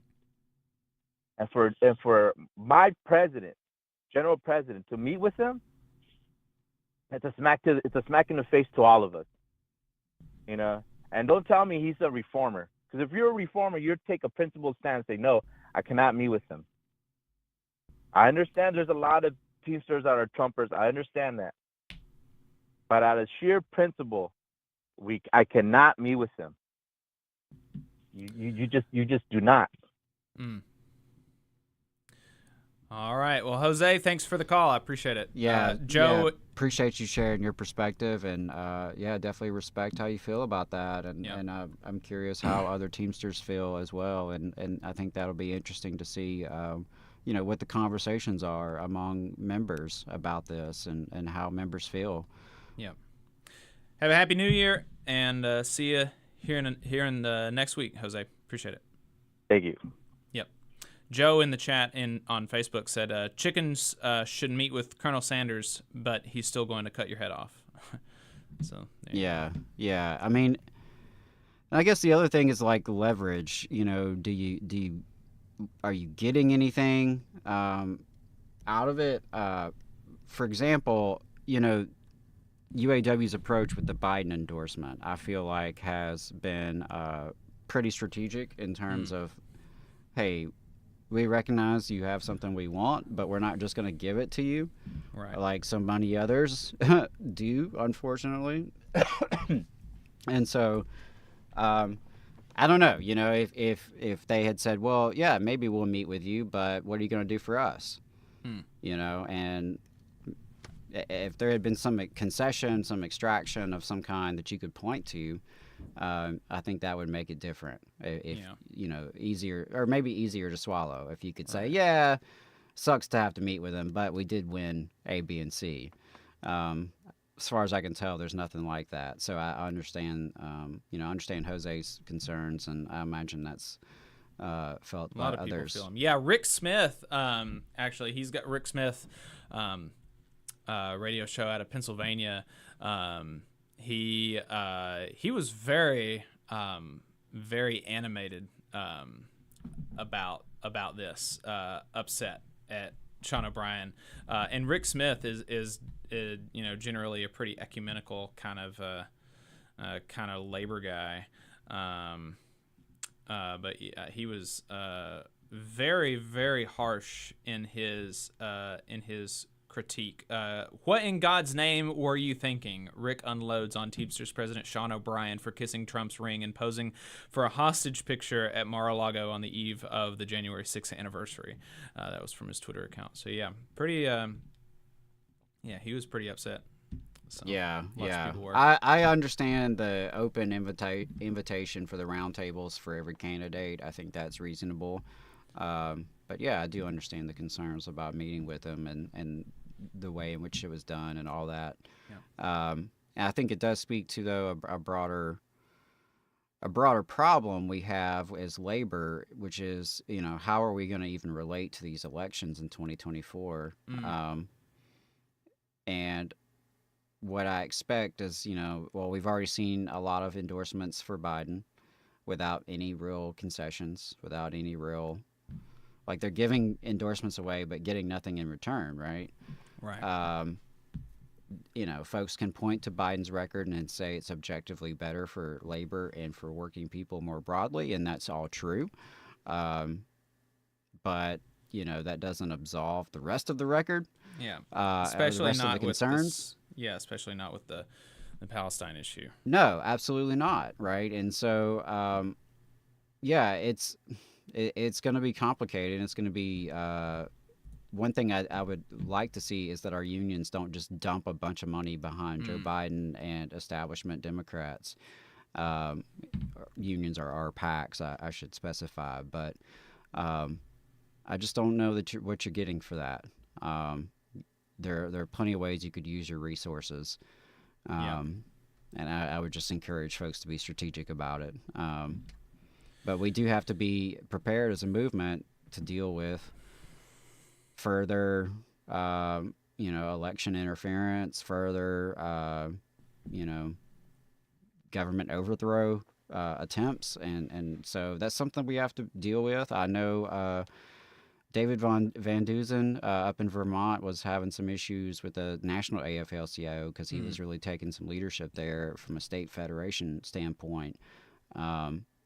Trying to be prepared, basically, for what do you do when this right-wing maniac tries to overthrow the government? Right.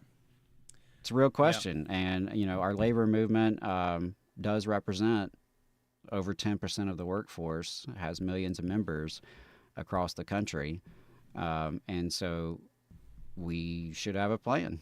Yeah. All right. That's going to be it for us today, folks. We will see you next week. TVLR.fm is the website, tvlr.fm/donate, to make a one-time or recurring contribution, tvlr.fm/store to buy our merch, Facebook, YouTube, Twitter, TikTok, and more, all at the Valley Labor Report, where you can find us online. I'll be on America's Workforce Radio on Monday, so check that out for sure. We were also on Status Coup News. I'm not sure if that's dropped yet. No, it hasn't. So we'll keep you all posted when that drops. But yeah, looking forward to those appearances and looking forward to next week. Yep. See you then.